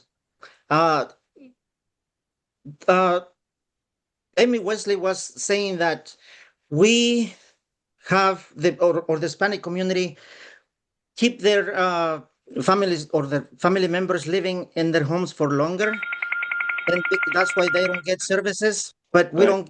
We keep them Thank you, living sir. Your forever. Yes, let me wrap up. Sir, real your quick. 3 minutes has expired. We have many other people who have signed up, and we'd like to hear from them as well. Thank you. Okay. Thank you. Our Sheriff, we can go to the next speaker. Our next speaker will be Alex Pinada. You now have the ability to unmute yourself. I want to make sure people can hear me. Yes, we can. We can. All right, thank you. So I am Alex Pineda, spelling AlexPineda, and I am a statewide Disability Advisory Council co-chair. I'd like to thank commissioners and everyone, as there have been many valuable points made today. As video is not available, and to provide my description, I'm in my mid-40s. I'm a mix of Honduran and Mexican, have medium-length salt and pepper colored hair and a short beard. I also have visible and invisible disabilities, including cerebral palsy and other disabilities. As heard from some speakers and seen in the 2023 report, there are deep, persistent disparities identified. My understanding is the report shows some important issues of implementation across the developmental services system with recommendations for improvement. Also, points related to such issues and more were today echoed from personal experiences. What I want to underscore today is that these problems are not just operational, they're cultural. And without addressing culture, implementation will likely continue to stall regardless of how much funding or policy attention the system receives. Across regulated industries, culture assessment frameworks are standard tools. They're not experimental nor theoretical. They are proven mechanisms for driving accountability, consistency, and measurable improvement.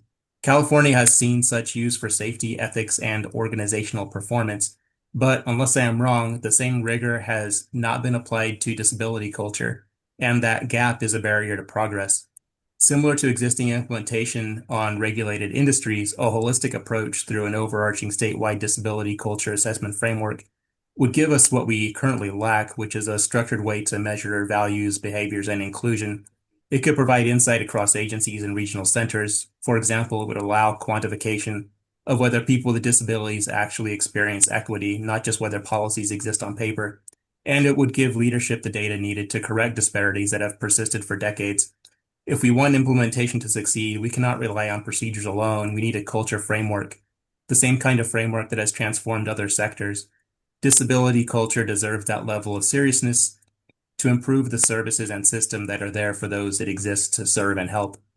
Thank you again to everyone here today, commissioners, guests, and callers. I appreciate your energy, efforts, and personal experiences to help move the needle towards improvement. Thank you. Our next speaker will be Amina Abdul Hakam. And we just lost that speaker. So our next speaker will be Tina Harshman. You now have the ability to unmute yourself. Yes, thank you very much for having this conference and meeting with everyone. I appreciate all the input I've heard, and what I wanted to let you know, we are my family and I have two daughters are in the self-determination program, and we are doing well. I do also employ 7 people to help my daughters throughout the day, and it's turning out to be, a good experience, depending on the employees, and so that can be an issue at times. But one of the things, I'm also an independent facilitator here in the North State for several of the clients who are also an SDP. One of the challenges I'm finding is when the regional centers do their budgets, we've switched from going and doing the budgets as a team to they now are doing them behind closed doors without the participant. And they're expecting the service coordinators, who are kind of challenged in time and energies, to remember all of and some of them have anywhere from here the 50 to they can even have more than that as far as clients, up to about 80, I think someone said. So when they're doing those budgets, they come and meet with me, or I meet with the client and the service coordinator after they said, here's your money and here's what you can put in your spending plan. And when I'm looking over those, I'm finding mistakes, and there are some disparities within some of my families who are, of different cultures and backgrounds. So when I point those out, it's like the service coordinators go, oh my gosh, I don't know when we can get before the budget committee again.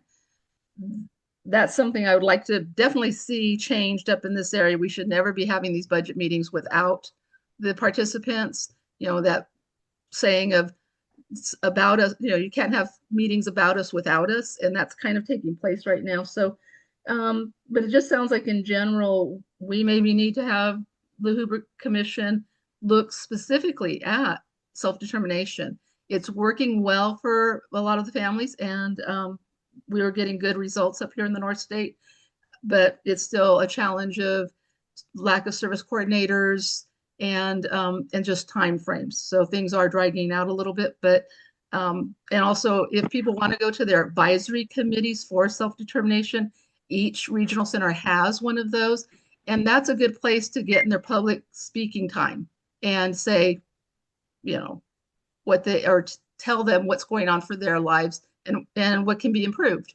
And that's all I wanted to share. Thank you very much. Thank you. Thank you. We're going to go back to Amina Abdul Hakam. You now have the ability to unmute yourself.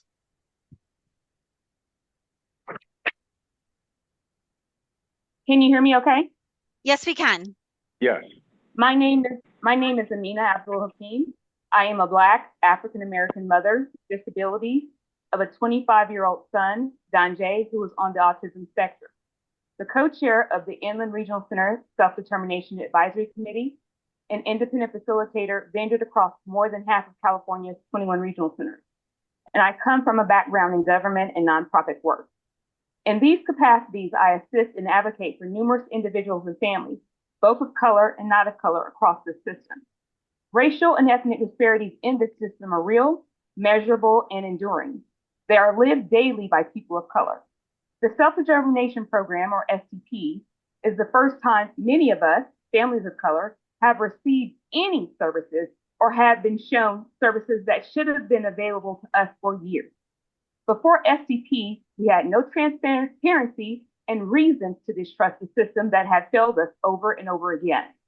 STP is the exit ramp off a road that kept families stuck. Donjay is entering his 6th year in STP. Through this program, he gained access to real employment pathways and visual effects, including a visual effects coach who helped produce the first season of The Simpsons. He currently has an internship with Huddle Media, a film production company focusing on film, television, and commercials. He is a black belt martial arts sensei, soon to complete his 2nd degree.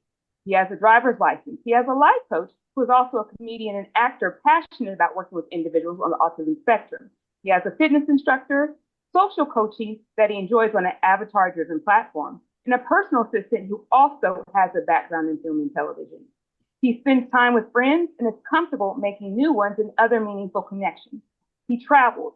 He goes to events that are both enriching and engaging. He shops. He cooks.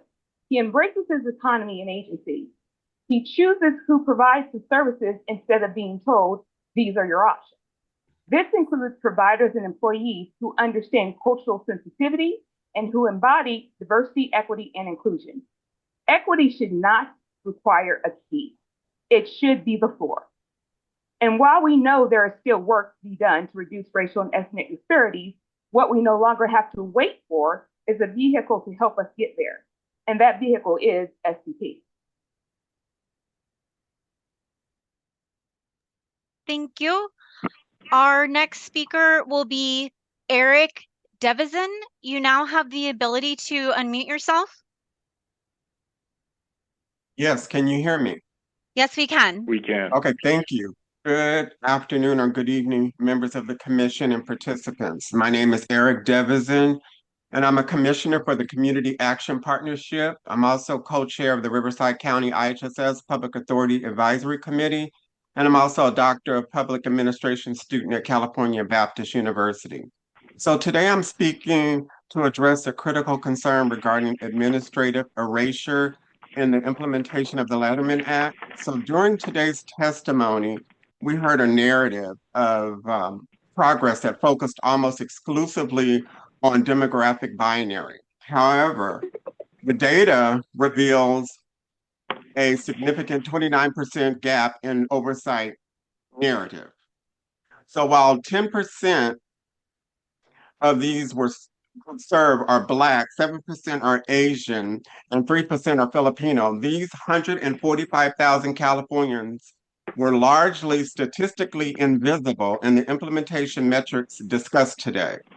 As a reflective practitioner, I am concerned that the technical rationality is being used to simplify reporting at the expense of true representation and social equity. Furthermore, the testimony regarding ARCA's bylaws, which technically prohibit individual regional centers from taking opposing positions once a consensus is reached, suggests enforced consensus. This may suppress the unique needs of diverse local communities like the Inland Empire. So my question for the commission and for Ms. Wessling is this: how can we claim to be closing the gap in service disparities when our primary oversight mechanisms and association bylaws effectively erase the data and the descent of nearly 1/3 of our most underserved populations? If we do not measure the barriers facing these specific families, we can't claim to be fulfilling the promise of the Lanterman Act. And I yield back my time. Thank you. Our next speaker will be Yasmin Herrera Vilches. You now have the ability to unmute yourself. Good afternoon, committee. My name is Yasmin Herrera Vilches. I am a Latina mother, and for families like mine, for families of color, the service that the service that we were offered through the traditional system of the regional center didn't feel like support at all. This alternative that was being presented to us for my son, he is a beautiful 26-year-old young man that is impacted by autism and a neurological condition that has him needing supports around the clock. So what was presented to a family like mine for my son was unacceptable. It was pretty much institutionalizing him, putting him in a, he has some, at the time he had some behavioral needs, was really putting him in a behavioral setting that really led me to take a closer look to the regional center system and the placements, that the only options that were available for my son. I took a closer look at the crisis home. I took a closer look at how regional centers spending the most in the most vulnerable. And I took a look at the outcomes. I took a look at the alternatives, and it really was unconscionable for our family to do that to our son. We did our very best to support him. We hung on. A neighbor, a friend, told me about the self-determination program, and it took us 2 years to transition to the self-determination program. I also want to add that we are in Sacramento County. We are served by Alta California Regional Center. Our service coordinator later became the self-determination unit manager. So the person that did support us to transition didn't know what they were doing. What we're experiencing, and I really felt offended by the comment by the ARCA representatives that said that disparities are being dressed up as preferences, as cultural preferences, that is really adding insult to injury. And that really needs to be brought up as someone that is personally affected. Even so, all that to say that my son is now in the self-determination program. It's been absolutely a blessing and life-changing for him. He gets to say who, where, and when. And for someone that has this experience and means everything, I'll just wrap up and say thank you very much. Thank you, ma'am. Thank you very much. We have many other speakers who have signed up. Just for members of the public, we are going to stop public comment at 6:15. That will be 1 hour of public comment. However, if we do not reach you in the queue, you can certainly submit public written comments to the commission at littlehoover@lhc.ca.gov. That address is on your screen. So you can submit in writing if you wish if we don't get to you. Sheriff, we can go to the next speaker, please. Our next speaker will be Yuko Johnson. You now have the ability to unmute yourself.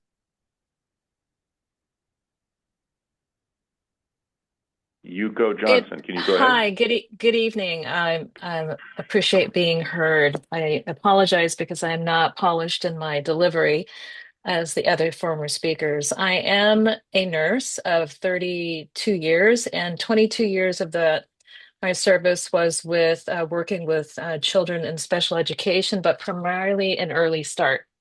So 22 plus years in that area with the County Office of Education.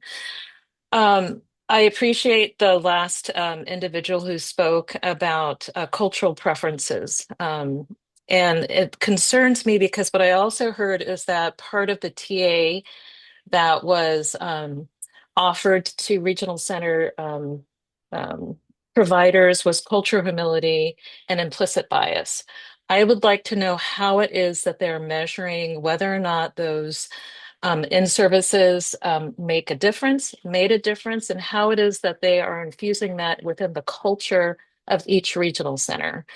Because if you're a true student of the tenets of cultural humility, there are scripts that we often fall into, and also reify the racism that's already instilled within the system that we're speaking of. So I'd like to know how that's being addressed, and also what is the relationship with CDE? Because this is in Birth to Three, the early start system, which they are co-leads.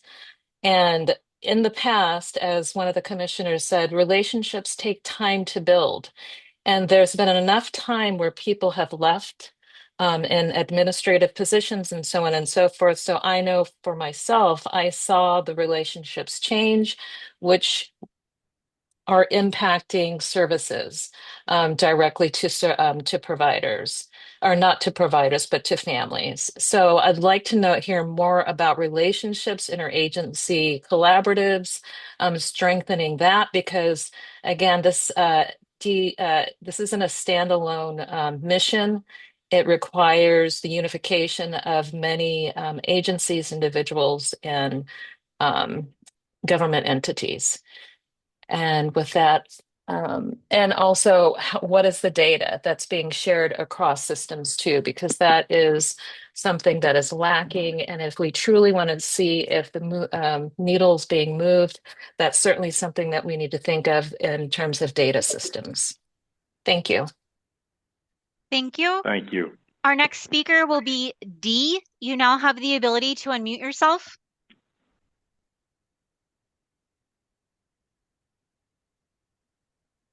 If you logged in with the letter D, go ahead and start your comment.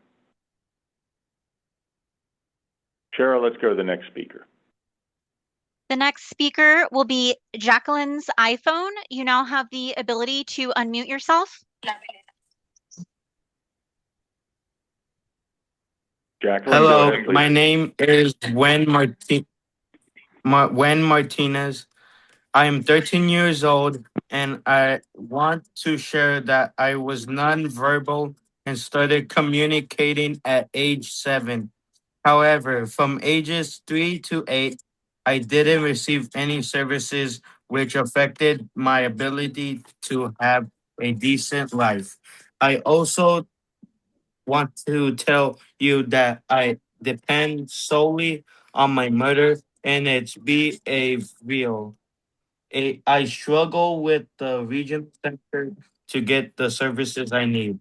Please help our community because we suffer. Our path is not easy. Thanks. I'm happy at the self-determination. Thank you. Our next speaker will be Ra J. You now have the ability to unmute yourself.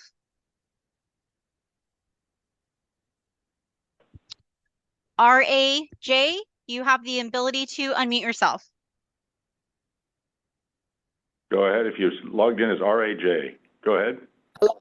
Hello, can you guys hear me? Yes, Hi. go ahead, We please. can. Okay, thank you so much. Thank you for having this meeting. My name is Rainisha Hubbard. I'm a disabled mother, a survivor of domestic violence, and a former licensed armed security guard as a IHSS caregiver and a student in administrative criminal law and justice. I submit this testimony for official legislative record. Everything I state here is true. I am here because every system that was supposed to protect me and my children failed. And those failures caused my disability, traumatized me, my children, destabilized our housing, stripped us of our benefits, and destroyed our safety. I was working as a trained and contributing to the broken system before I prolonged before they prolonged this intervention.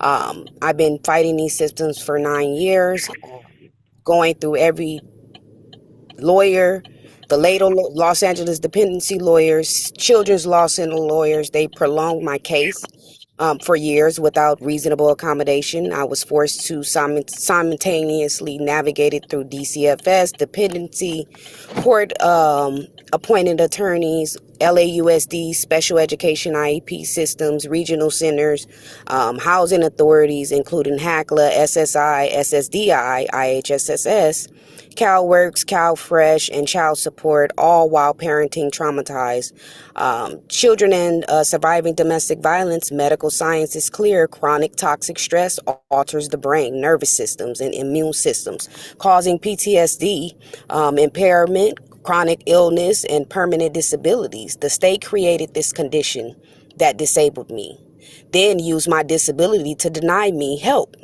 I worked, I paid into the system. I am a Black African American woman, and I have been discriminated for 10 years. When my body and my mind collapsed, I was denied SSI, denied SSDI, forced into reconsideration, denied IHSS for my child, even when eligibility was acknowledged by the county. This is a state-created disability followed by state abandonment. Domestic violence and institutional betrayal. I am a survivor of domestic violence. Instead of protection, my survival was used against me. There was no coordination, no safety planning, no housing prioritizing, no trauma-informed response, no reasonable accommodations. Domestic violence is recognized cause of long-term disability, yet my trauma was minimized, ignored, and weaponized. This institutional betrayal. My son, Jason, 8 years in foster care. He was born healthy, APGAR scores 10 out of 10. He did not enter the system damaged. While under the state custody, he experienced prolonged separation, placement instability, education, and I can testify. I'm sorry, ma'am, but your 3 minutes has expired, and we want to get on to as many speakers as we can. So thank you. Our next speaker will be Sheriff. Selena Estrada. You now have the ability to unmute yourself.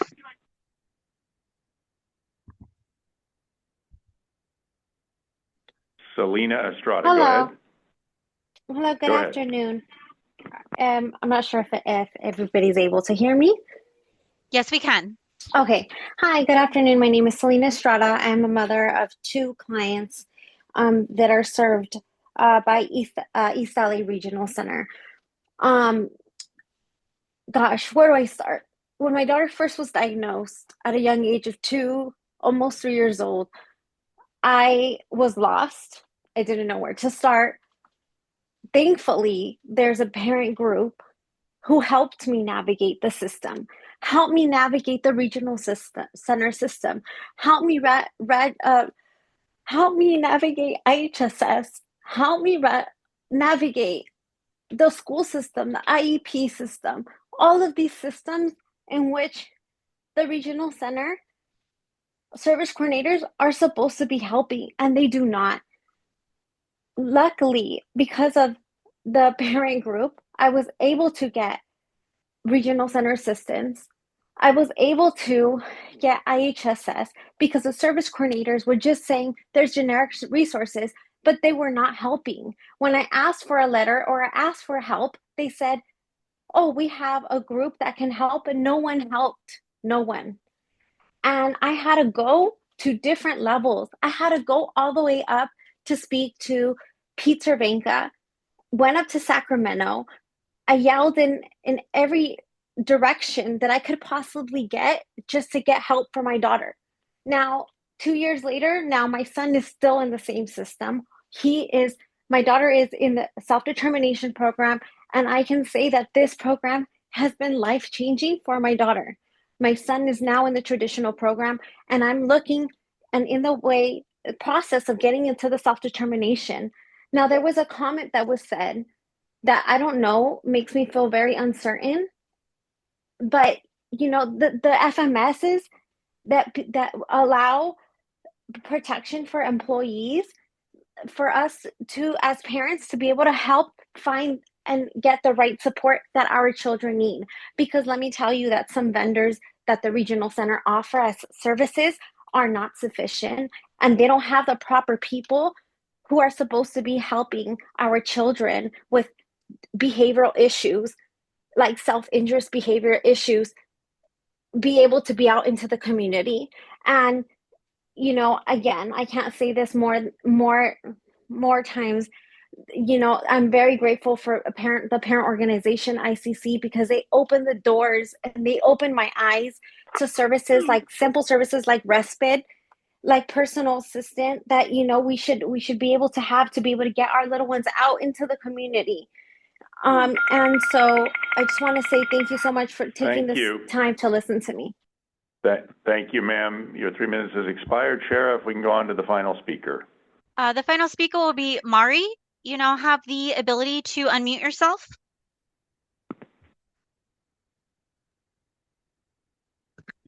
Sí, buenas tardes. Gracias por darme la oportunidad de ser la última hablando. Solamente voy a hacer un poquito eco para poder expresarme un poquito más, dándole las gracias a cada uno de los comisionarios por hacer las preguntas exactas que realmente pueden descifrar un poquito de lo complicado que es el sistema, no nada más de entender y navegar para todos los individuos que son servidos por el centro regional, pero también entender un poquito de las personas que están encargadas de estos servicios, de cómo proveen esa información a los clientes y a las familias. Es muy complicado. Desde ahí, muchísimas gracias por hacer las preguntas exactas al ARCA, que hay mucho trabajo que hacer con ellos, porque realmente muchas preguntas que dejaron en el aire. De ahí, muchas gracias. Gracias a Yuri Mark por hacer ese trabajo y esas preguntas exactas, que al punto que hablan no nada más de su hijo, pero de toda esta comunidad que se sirve del centro regional, y muchos de ellos que están todavía en limbo, pendientes de un servicio, ¿verdad?, que se les ha negado. Y una vez más, también gracias a la comunidad integrada por haber estado aquí presente, luchando, haciendo esa abogacía que se necesita tanto, no nada más para la comunidad integrada, pero para todo el estado, y todos los individuos que estuvieron aquí hablando hoy día de todas las barreras que pasamos por el sistema, que desgraciadamente todavía es discriminatorio para muchos, como nosotros los latinos y muchos otros de color. Así que desde ahí nada más quiero dar gracias, y espero recibir más información acerca de qué va a pasar de este punto en adelante, porque esto solamente es información y es un paso grande que estamos escuchando hoy día, ¿verdad? Pero como madre de un niño servido por el centro regional, me gustaría hacer seguimiento y recibir todo lo que pasa de aquí en adelante, para seguir colaborando como los principales, ¿verdad?, que somos los padres, que somos los que más conocemos a nuestros hijos. Y quiero también hacer un énfasis rapidito en la autodeterminación. La autodeterminación ha venido a hacer cambio en la vida de nuestros hijos, y pido que se lleve a cabo algo que realmente pueda ayudar a que más familias que están esperando entrar puedan accesar a este servicio y a este nuevo programa que ha llegado a cambiar la vida de nuestros hijos. Y esperemos que este servicio y este programa quede para siempre, porque realmente ha venido a darles libertad, a darles esa vida, no nada más llena de servicios como en la vida tradicional, donde la gente está pensando, decidiendo por ellos, pero llegó a cambiar vidas para tener una vida digna como cualquier otro ser humano. Así que por todo esto, muchísimas gracias. Thank you, ma'am. My apologies to those we could not get to who asked to make public comment. You may submit written material to the commission at littlehoover@lhc.ca.gov. We will incorporate that into the commission's record, littlehoover@lhc.ca.gov. But Mr. Chairman, we've reached 1 full hour of public comment and have concluded the agenda for today. Next meeting is Wednesday, February 25th, an unusual day and time, 4 p.m. That will be a short meeting to consider the draft report on data centers. Mr. Chairman. You're muted, Mr. Chairman. You're muted. Too late in the day. Thanks again to everybody for participating. Gratitude to thanks. There you go. To staff for a job well done, putting the witnesses together. I think what we've learned once again is how important it is to revisit recommendations, particularly on a topic as sensitive as this one, where we hear, the real life experience of people. It's one thing for those that are responsible for the agencies and for moving things forward to be able to put together plans and execute them as best they can.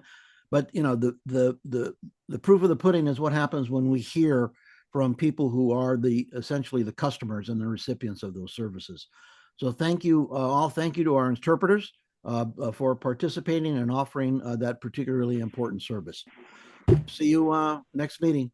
Be healthy, be safe. Thank you.